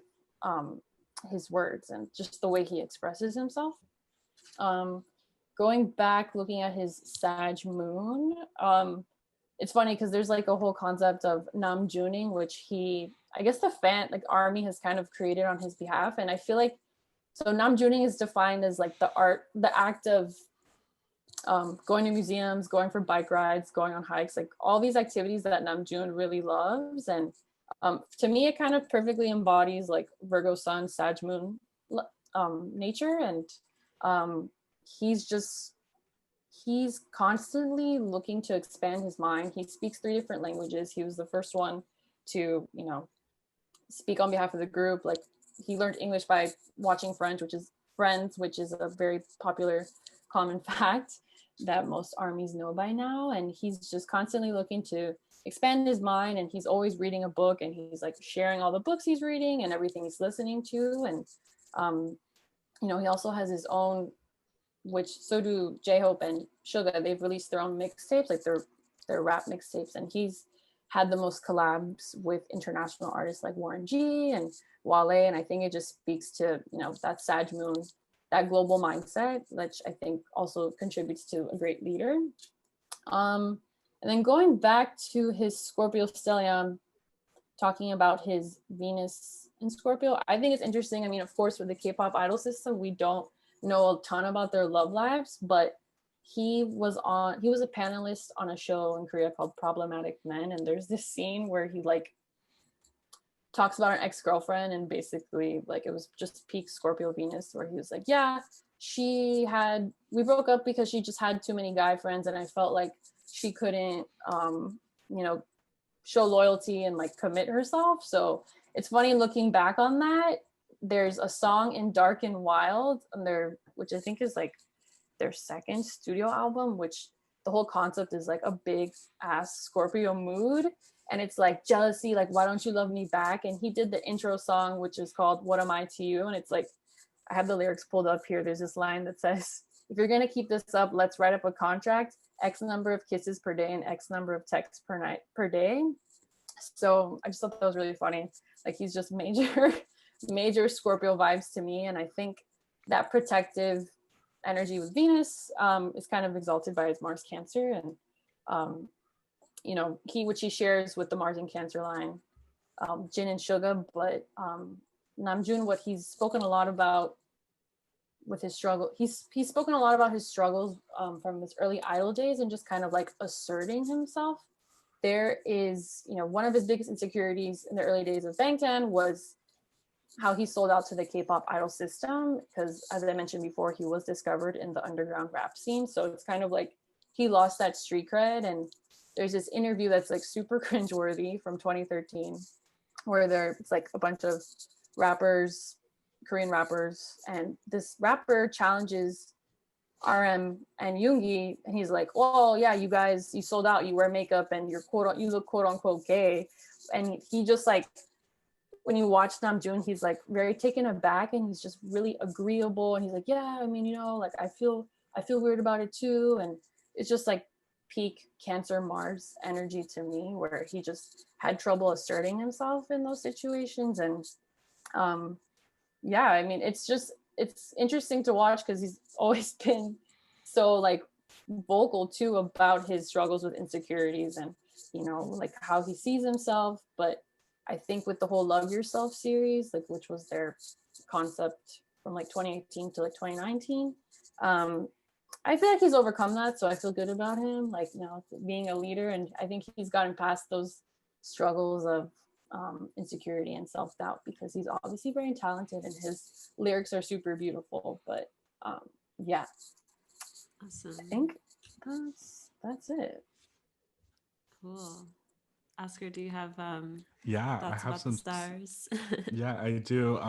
It's so funny because they totally like the stars are not interested in ambiguity a lot of times, and they kind of just like will clock something right away. He has the fixed star Rigel and Paran to his Saturn. Rigel's a star, one of the stars in the sky about education. It's kind of like a teacher under the tree, just sharing. It's interested in like sharing, learning the knowledge, and then you know, sharing it with the masses. It's against personal gain. It's just like, come under my tree and I will tell you things. And so yeah, it's interesting because, you know, also like Rigel and Paran to Saturn then specifically kind of makes you like a lawmaker or a lawbreaker, is kind of like what the old texts say. And it's like someone who always speaks with authority, though. That is like a Rigel Saturn thing. Is like, I am here to like speak with authority. It's very like politician-y. But that's definitely there. And, you know, he is the leader, you know. He also has fixed star Capella in Paran to that Saturn. This is like the chariot star. Capella is my heliacal setting star. And it's like a star all about like independence and freedom. And like, so then what are the things Namjoon's doing with that Rigel Saturn kind of vibe? It's like this Capella thing where it's like, you know, always talking about like nurturing your free spirit, like speak yourself into the world. Like, you know, it's all these like speeches he gives around like yeah, becoming and kind of showing up and fighting for your own independence. and yeah, it's so cool because like that's just so loudly there. And then Menkar, fixed star Menkar, which is like a sea monster in the sky, is his vocational star. Well, one of them. And Menkar is associated with like kind of like the collective. And it's one of the most intense stars in astrology. I would say it's the one that's kind of like the hardest to kind of navigate. But then you look at him manifest that through like being the one to give speeches at the UN, right? Like literally is the person chosen to speak at like multiple UN summits and stuff like that. It's like, yeah, I'm here. Menkar always involves the collective. So it's like vocationally he's there to be like on the podium saying things. And yeah, that's there. Awesome. I just wanted to make like one quick point about RM related to what Vicky said when she was talking about what like that rapper said to him, how he sold out, like they sold out being in the idol industry, how like then kind of like the biggest like fuck you was they released a song called Idol, which is like the opening lyrics like sung by RM are like, you can call me artist, you can call me idol. Songs basically like being like, you can call me artist, you can call me idol. I don't care because I love my fans and I love what I do and we're doing great. So, and we're so successful. So, I think that rapper actually like came around and like publicly apologized to him. He's eating his words now. So, oh, that's awesome.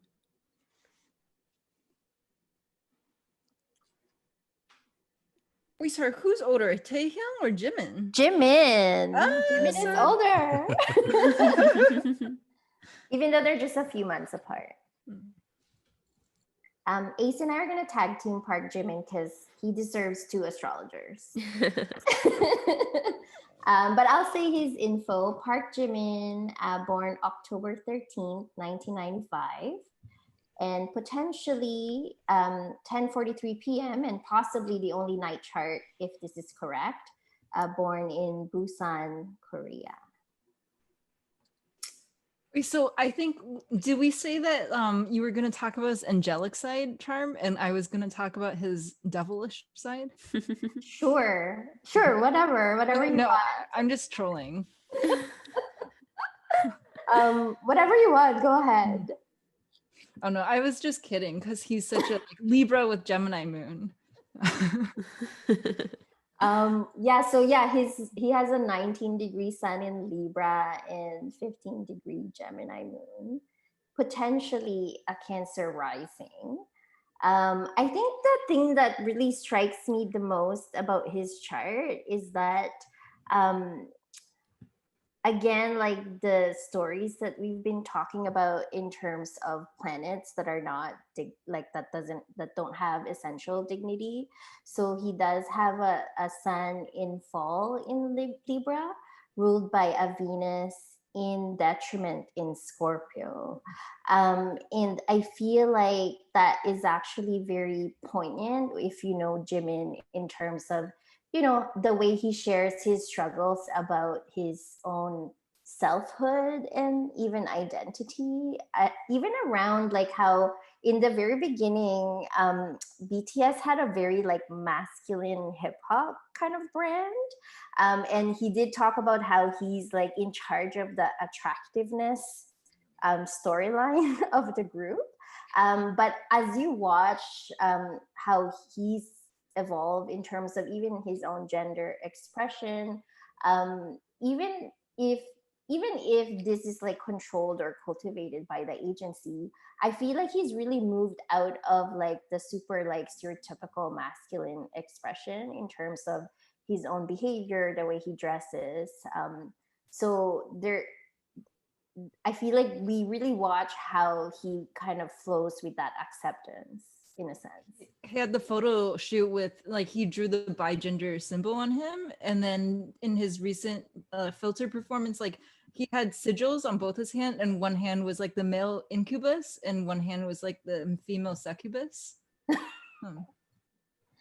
Yeah, and he's often like, even like their most recent Japan shoot, he had like unisex uniform. Like he often, I feel like subtly asserts his own gender ambiguity in a sense. But I feel like you can still sense like, because in Korea he's like easily like the top one idol across all genders, almost all the time. So he's like quite beloved by his country.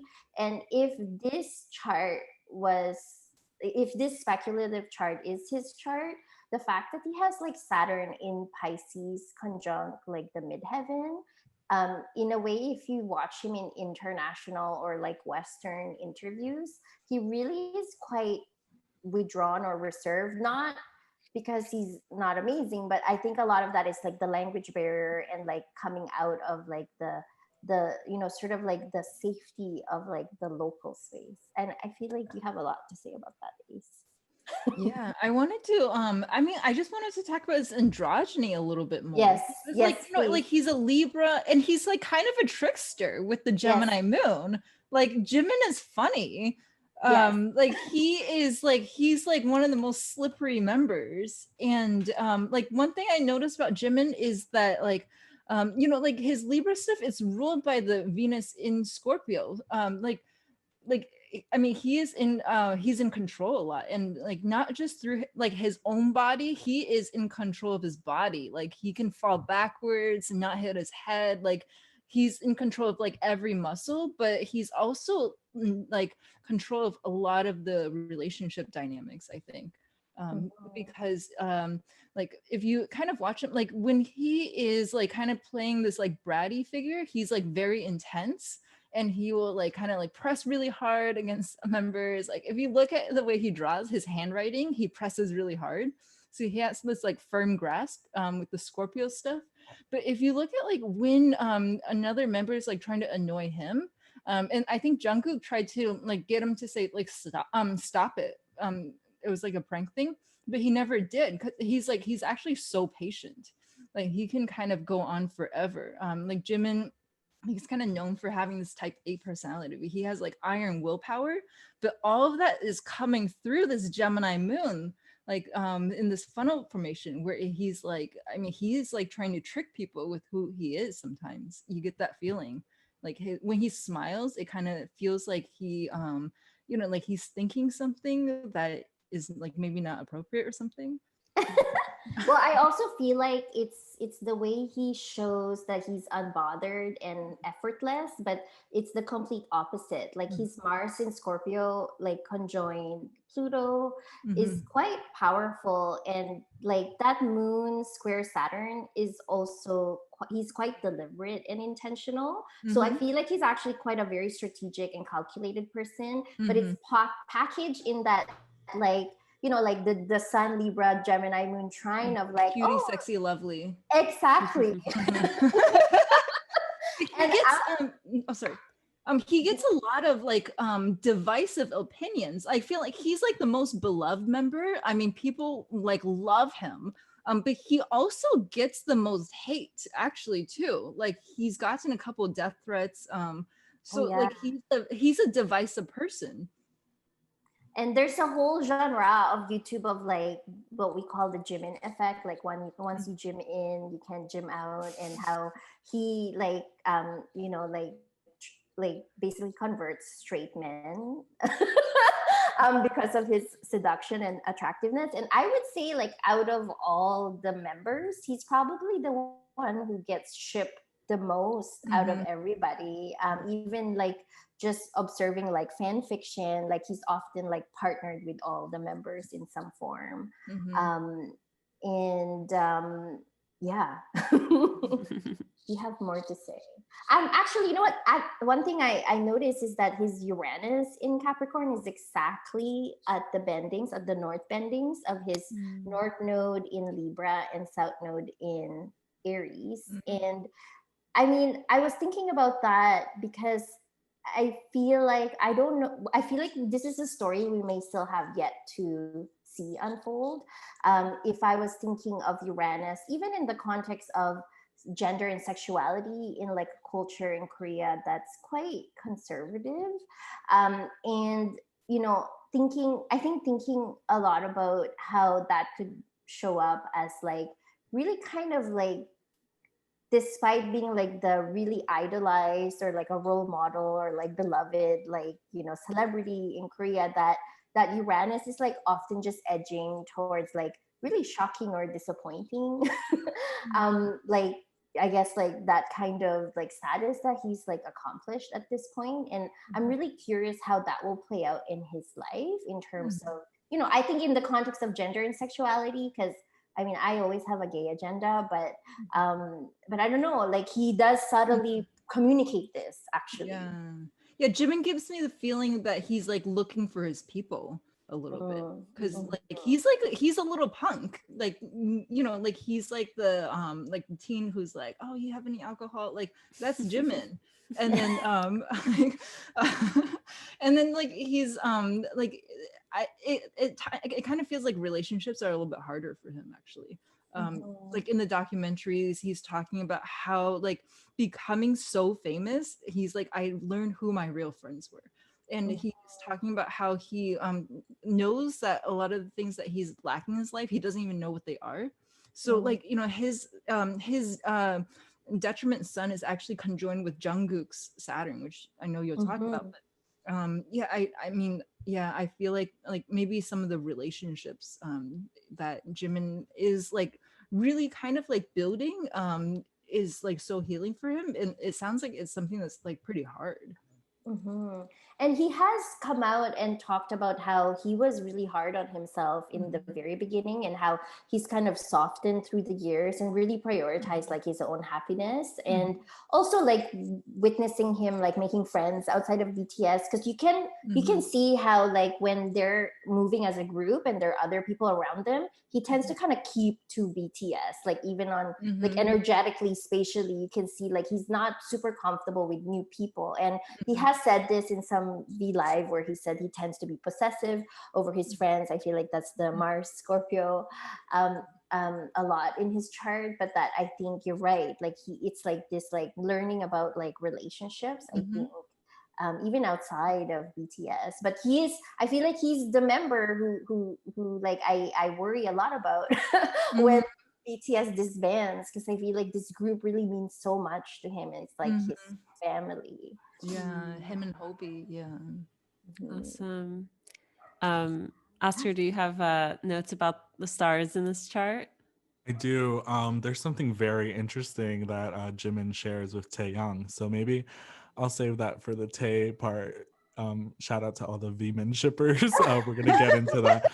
But you know, so that's a little later. We'll do that during Tae's. But I did want to talk about the royal Persian star Antares being in Paran to his Jupiter in domicile in Sagittarius. And I really wish I could confirm where, you know, Jupiter is in that house, because to just kind of hone in. But, you know, we would say that Jupiter in Paran to Antares would be kind of like, well, first, like Antares denotes it's a star about success. You will get this, but it's kind of like you need to be able to channel the immense intensity that comes with that star. It's kind of like an obsessive passion. It can be kind of like a lot to wield, right? It's the heart of the Scorpion. And so what happens when it's in Paran with Jupiter, it makes someone be able to stand in the middle of the eye of the storm and become an engineer and see the way forward.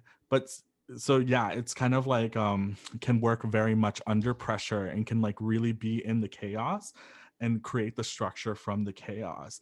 And I see that all the time in terms of like his dancing, and like anytime he's like, you know, just like on stage, how hard he literally pushes himself. Like there are very few K-pop idols who could actually like dance as intensely, as virtuosically as he can. And you can tell that every performance he's trying to really tap into that Antares kind of energy underneath his Jupiter and just like really push the limit. It's like extremely inspiring. And just So, to add, a lot of other idols actually reference him a lot when it comes to dancing, because he's like amazing.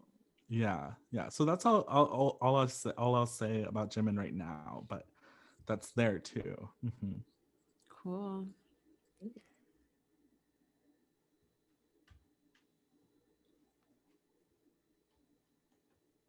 Is this you, Oscar? My screen keeps going like it keeps like blacking in and out, so I can't see all of you, but I'm still connected. Okay. So I don't know if someone wants to yeah, I'll tag team. it comes back like at a weird point. Um, yeah, someone want to say out the date? Sure. So we have V, Kim Tae-young, born December 30th, 1995 in Daegu, South Korea. Cap Sun, rumored Sag rising, which definitely tracks. Aries Moon, Cap Mercury, Venus Aquarius, Cap Mars, Sag Jupiter. Okay, yeah. I'm back. I think my Yes. computer just goes to sleep, and then it like you'll click the button to come back, and then it'll just like take like 5 minutes. And it's really scary. I keep thinking my computer's crashing throughout this call, but thankfully it hasn't. Yeah, you know, Tay and I immediately I just like I just felt like this really like deep affinity in a way where I was just like, this is like we're like spiritually linked somehow, and like we're both Capricorns and we both have the same heliacal rising star. And I think that's where that like affinity came from. And so I need to talk about, we just talked about Taurus, the big star in the Scorpio constellation, but now we're talking about Oculaeus, which is one of the twin stars in the Stinger. And so we know that the heliacal rising star is kind of like the star people get that will kind of like, yeah, you'll kind of like spin around that star your whole life and kind of like tease out its life philosophies and kind of its themes, and it's the horizon we're always chasing. And I always think like Oculaeus is so much about like life's rough stones can be polished by the water. It's kind of always like this really deep life philosophy of like, I don't have rose colored glasses, and I know like life is an uphill battle, and I expect that friction, and I find that friction like a really generative, amazing place. It's like kind of like Oculaeus people like FK Twigs, just like a lot of people, it's like taking the pain and making something out of it. It's like, I mean, it's a really intense star to be born under, but it's very punk, you know. It's like thinking about scorpions like living under or just like in dark places, right, can like navigate those kind of like, doesn't need the sun, or like the light comes from like within.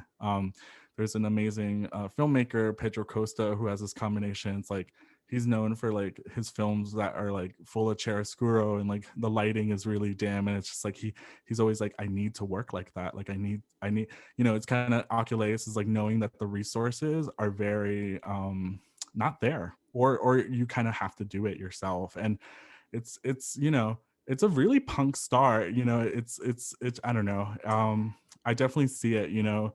I think about like his music like Singularity or like Stigma, right? Like a lot of the fandom really relates to those songs because they're about like really like deep struggle and like saying things that are kind of like, whoa, you're saying that in front of like a stadium of people, and it's like, yeah, I don't know, it's just like a really vulnerable thing. But like Oculaeus, I don't think is interested in kind of you know, hiding that kind of stuff, the deeper stuff, the wounds.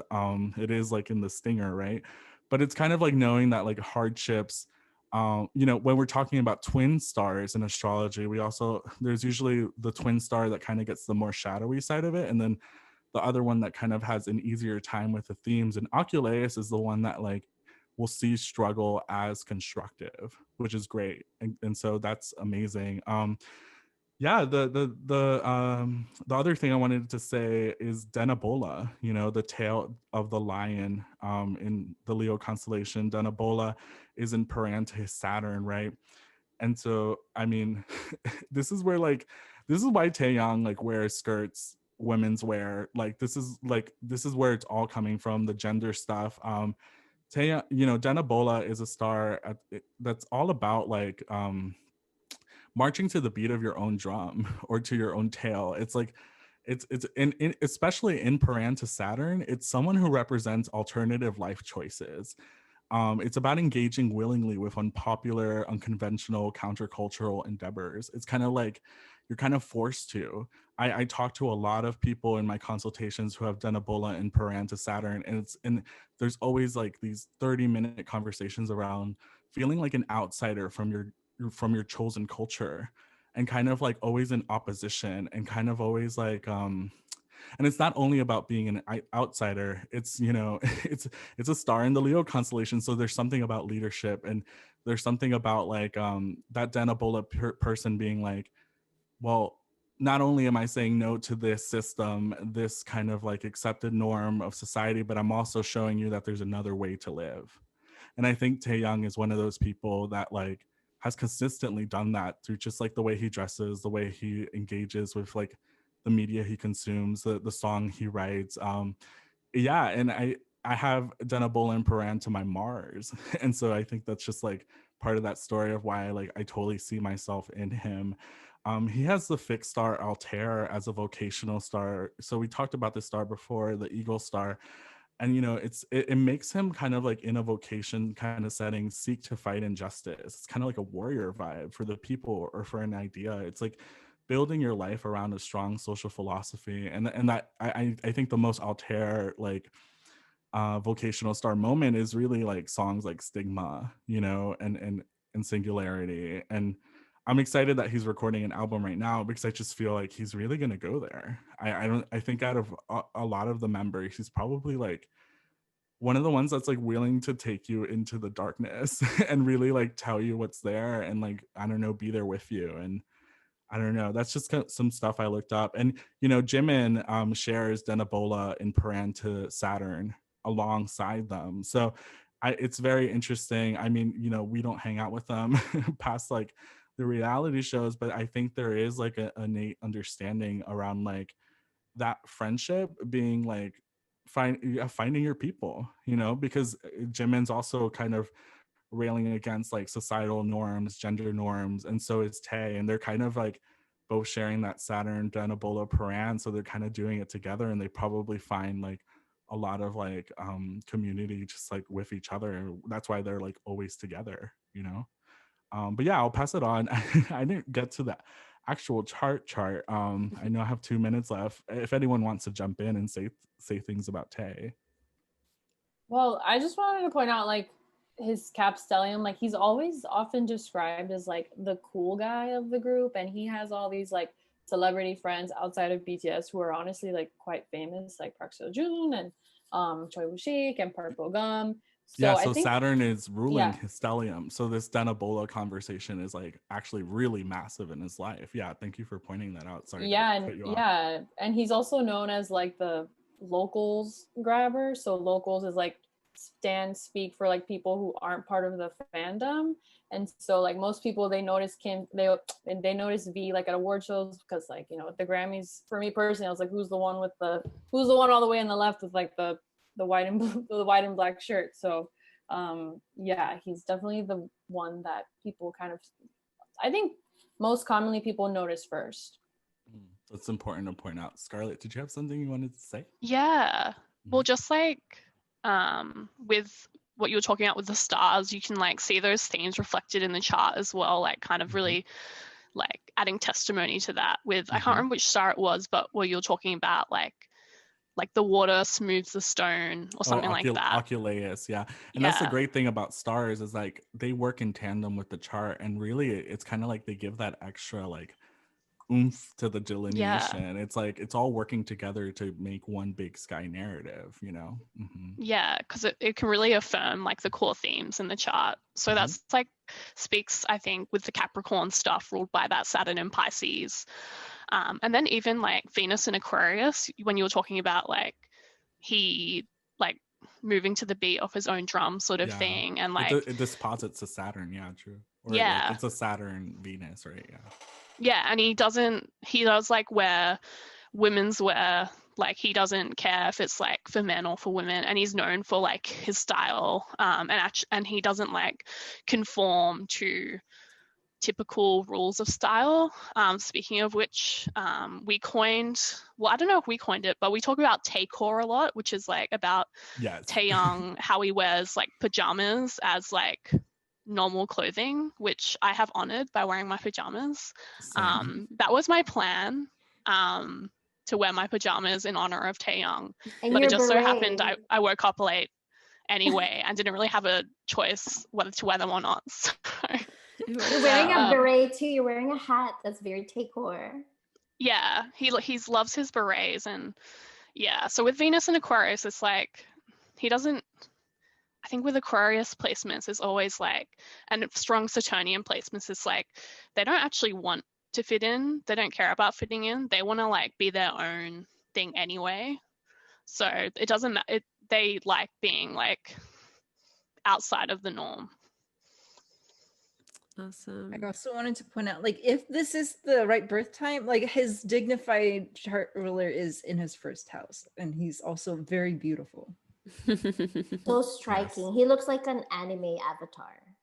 Yeah, one of his nicknames is like CGI or something like that. GB, right? CGV. Sweet. So last but not least, we have Charm. Jung Kook, the love of my life. Okay, I'm not gonna be cringy. Anyway, so we have the last but not the least, Jung Kook, birthday September 1st, 1997, with a rumored time of 8:04 a.m., which would potentially put him at a 4-degree Libra rising, if that is correct. Otherwise, he is a sun in Virgo, and potentially a Leo moon, because it is a 27-degree Leo moon in like a noon chart. He could be a Virgo moon, but I lean towards the Leo moon for reasons that I'll explain. I mean, yes. So one thing I want to first talk about with Jung Kook is that he started off auditioning, to be an idol when he was like 12. And he actually, for like Superstar K, but he actually didn't make it. But as a result, he got like a few invitation for agencies, and he ended up signing up with Big Hit because of the other Virgo in the group, Kim Namjoon, or RM, or what he likes to call him, Rap Monster. After meeting RM, he's like, I'm gonna sign up with Big Hit. And so he essentially was like a trainee at 13. So he's like a literal child, and essentially like grew. And I feel like that is actually very like common in terms of like the whole K-pop training industry. And so essentially, ended up debuting at like 15. So he was the one member who was like still in high school while BTS was like working all the time. And so a lot of his own solo songs talks a lot about his like sort of like lack of childhood in a way, like that sort of youth coming of age story of like being an idol and not having had like that quote unquote like non-celebrity kind of like coming of age. And with his like exalted Mercury in Virgo, that's in Hellenistic term is like also Kazimi, because it's within a degree of the sun, plus planets that are in their own domicile, is said to be like saved from the sun's like malefic rays. It is retrograde though. I feel like a lot of his songs actually talk a lot about stories of journeys. So like even Begin, his song was about him moving from Busan to Seoul. His most recent one, My Time, which in their most recent concert, like all the Jungkook fans like basically passed away because he was so sexy. But anyways, he essentially is also talking about like a lot of journey, like going to planes and like, I think one of the lines was really ridiculous. I was like, everyone's taking the subway, but I'm taking planes. But I think that just to say that, I think there's a lot of themes around journeying and like moving through life in almost like a way that's quite like disconnected from reality. I mean, like people who are famous to the degree that BTS is, they're quite removed from like reality in a sense.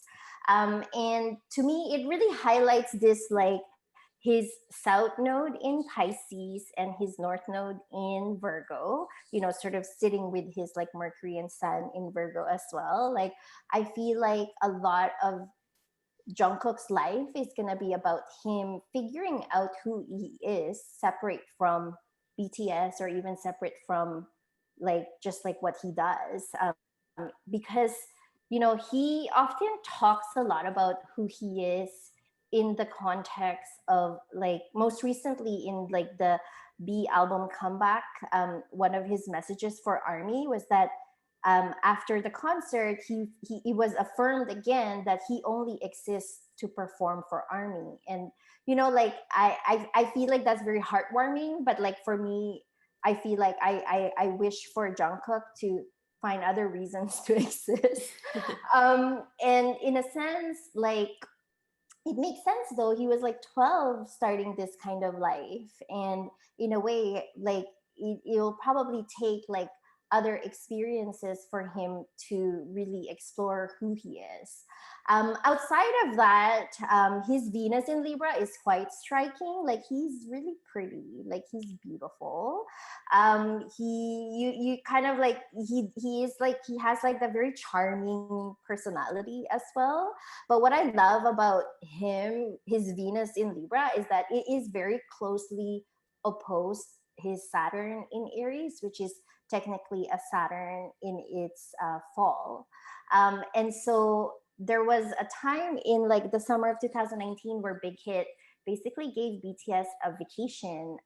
After almost 7 years, they never really got like a just 1 month vacation. And in that month, he basically like obliterated his arm with like tattoos. And in a way, like I think in the context of like the idol industry, that's like taboo. That's like you don't, I feel like these celebrities probably have contracts, like they're not allowed to have piercings or they're not allowed to have tattoos. Like their image is like quite cultivated. So I feel like that was like his big fuck you to like the industry. And like in a way, like a big fuck you of like, like he, in a sense, like if he was a commodity as an idol, like he's like, no, I'm owning my body by like marking it with like, these like lots of tattoos. And he did that like in a month. Aesthetically, he's also like, I think as soon as Saturn went into Capricorn, which, for people who are 21 to 23, like that is like the waning Saturn square to your Saturn return that takes place around 28, 27, 28, 29, 30. He basically, like, I feel like his outfit became just like all black, everything. Like he just kind of wore black all the time. And then the other thing, he does have a domiciled Mars in Scorpio. I would say, with J-Hope and Jimin being like the really amazing dancers in the group, um, Jung Kook being a Mars in Scorpio, actually also with V, with like an exalted Mars in Capricorn, they're like his stage presence and like also how he dances. I feel like you can really see like how much he's improved overall. He's also quite athletic. Like if you watch the Run BTS shows, like there's a lot of times wherein like the 6 members would like rally together as one group to try and compete with just Jungkook, and to like try and beat him because he's like just so like amazingly athletic. And what's interesting to me is that he has this narrative where he calls himself lazy, which is like from an observer point of view, it's like he does everything. Like he's an amazing artist, like painter, drawer, illustrator. He boxes very like he's quite like agile, and um, like I feel like if I just watch him from what we know, like I wouldn't call him lazy, but I feel like that's probably also his like Venus in Libra and that Mars in Scorpio, like square Jupiter, like kind of pushing that narrative. One reason I also lean towards his Leo moon is that he has like he's called like the golden maknae, or like the youngest. Maknae is like the youngest member, and that I feel like he's gonna drive BTS towards the future. And I was actually looking at like the global like stats of like popularity of each member from like 2013 to the present, and like you just kind of really see Jungkook like rise in popularity like consistently globally, all like basically throughout the years. And I think as the one like Gen Z member of the group, he does like strike me as like kind of like very different from his like other members in a way. Like I feel like like part of that nodal story is that he needs to figure out like what it means to be like this like service oriented idol that exists for army, but that also is like quite like good at being like like merged with his members and like figure out like that North Node Virgo, Mercury's inherent principle is to like discern and like in a way to discern and like put things in neat categories and like separate things in a way and like in like different like boxes. And I feel like part of that story for him is like really figuring out who he is. In like the Break the Silence documentary, he really talks a lot about how he envies the image that people project towards him, because when he looks at himself he doesn't feel that way, and that when he thinks of the band disbanding, he realizes he has nothing. Sorry, that's my timer for myself. And essentially I think that's the moral of the story for Jungkook, is that this lifetime is going to be about him like really figuring out who he is. And Beautiful. Wow. Yeah, Oscar, do you have notes about stars here? Yeah, really quickly. So he has a lot of vocational stars, which is very unusual. There's a bunch that are clustered there, but I will just speak about one.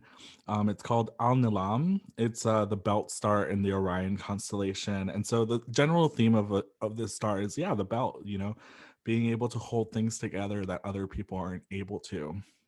So it denotes a steadiness, a reliability. I think about this interview where he talks about how he feels like he's a little bit of part of every other member, and they kind of like make him up in a way, and that kind of is like the idea of like the belt star is like these older members that he's learning from, right? And if this birth time is right, then this like Venus Saturn opposition is happening against like house 1-7.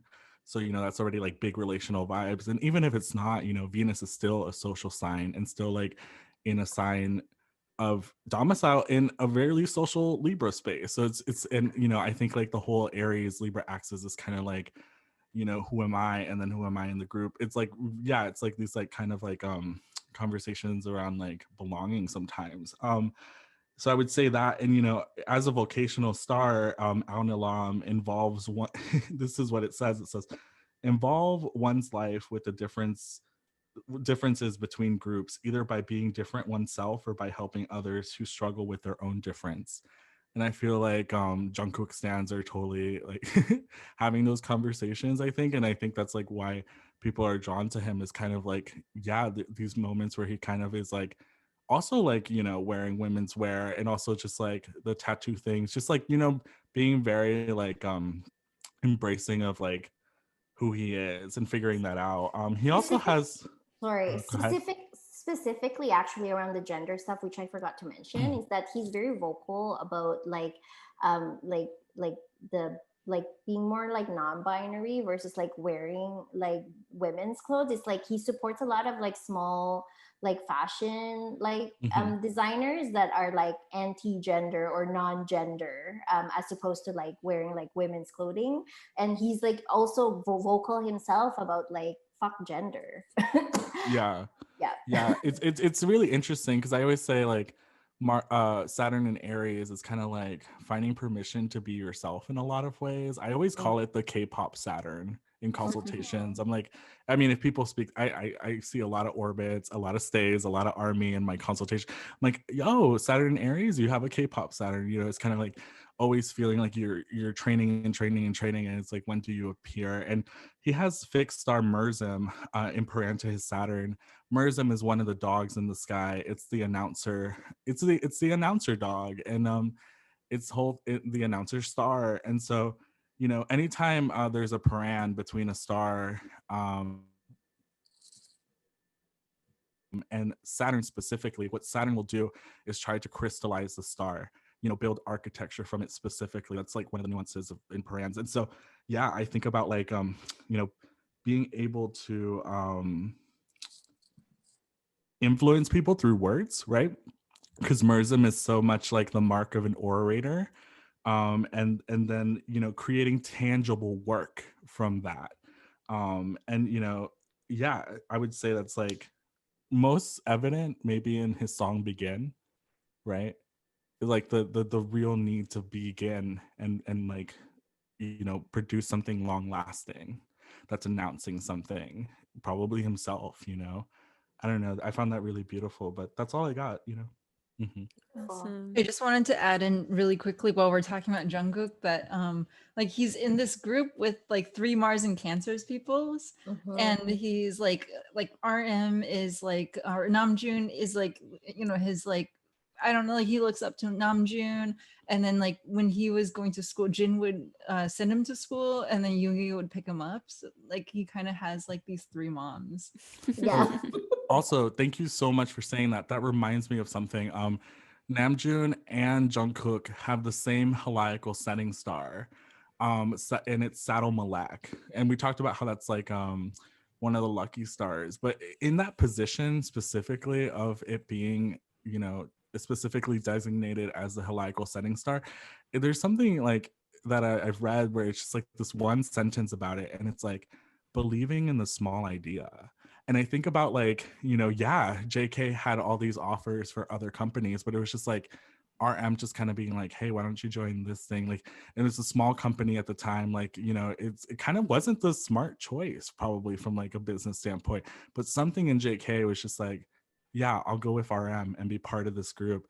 And I think that's just like a really, really beautiful, like, sync up of both of them having that saddle malaka of like, let's trust our own luck and make our own luck, and like let's do it together.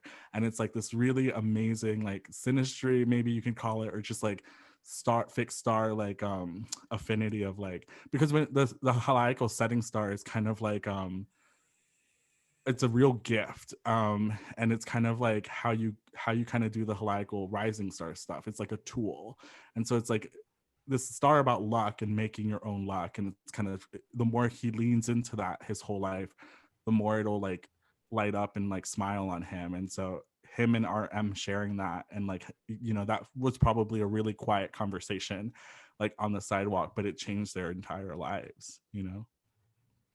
Awesome. Beautiful. Well, thank you all so much. You need to say who your bias is. I mean, it's hard to 3 say. hours later. Yeah. No, it's hard to say because I feel like I need to consume more content and really get to know them. Did you watch the list I sent you?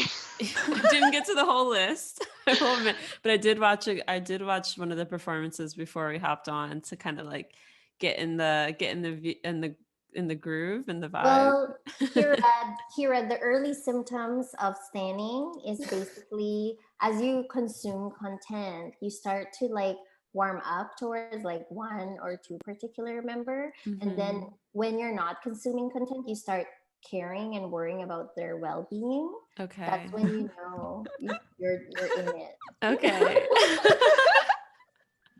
I love it. Well, let's leave our audience off by letting everyone know where they can find you.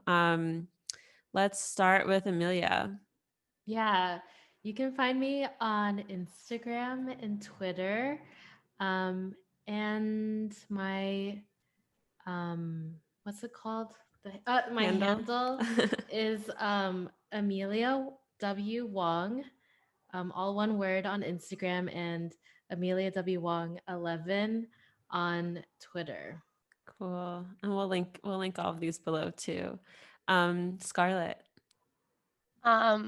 You can find me on Instagram. I'm at Scarlet SCARLET _ astrology. On Twitter, I'm at Luna _ Aquarius. And then you can also DM me if you want my private BTS Stan Twitter. And I also have a website, which is scarletcoote.com. Awesome. Charm. I have a website. It's charmastrology.com. I'm also on Instagram at charmastrology. And my Twitter is at charm_astrology because I couldn't get the one without the underscore. But definitely Twitter is where I tend to scream BTS and astrology the most. Awesome. Ace. You can find me at alicesparklycat.com. That's sparkly without an E and cat with a K. And it's just that same thing, all one word, all lowercase for Twitter and Instagram too. And then, yeah, I also have a Stan Twitter, but yeah, and you have to also DM me for it. Awesome. Oscar. Yeah, I think the easiest way to find everything would be just to go to cielosueloastrology.com. So that cielo just means heavens. That's like Cielo, and then suelo just means the ground. So Suelo, astrology.com. And then there you'll find like buttons to my Instagram and Twitter. So yeah, looking forward to seeing people come through. You know, we're all like BTS astrologers, and we love having Army in our Zoom consultations. Awesome. And Vicky. You can find me on Instagram solely, again, because Twitter scares me, but respect to all the Stan accounts on Twitter, but I'm at Bangtan Astrology all together. Bangtan, Bangtan. Yeah. And just shout out to these guys. I'm learning so much about astrology through them in general. So yeah, happy to be here. Awesome. And also, Oh, go ahead. if you know anyone in Big Hit or BTS hears this, we want to be your astrologers and read for any of you, especially the stylist Nunas, who we really admire and look up to. Yes. So yeah, and just hit us up. if anyone out there knows any like precise details about these birth times too, Yeah. we would love to get some AA Rodden rated birth times for everyone in the group too. So Ask them on Weavers, ask them in fan meetings. Yes. And any like armies who speak South Korean who can like do some of that like intense digging where you're like, oh, when was like, when exactly did BTS come on the stage for their debut show? Please help us out. That'd be awesome. Sweet. Thank you so much, guys. Thank you. Thanks for Thank having you. us. Bye.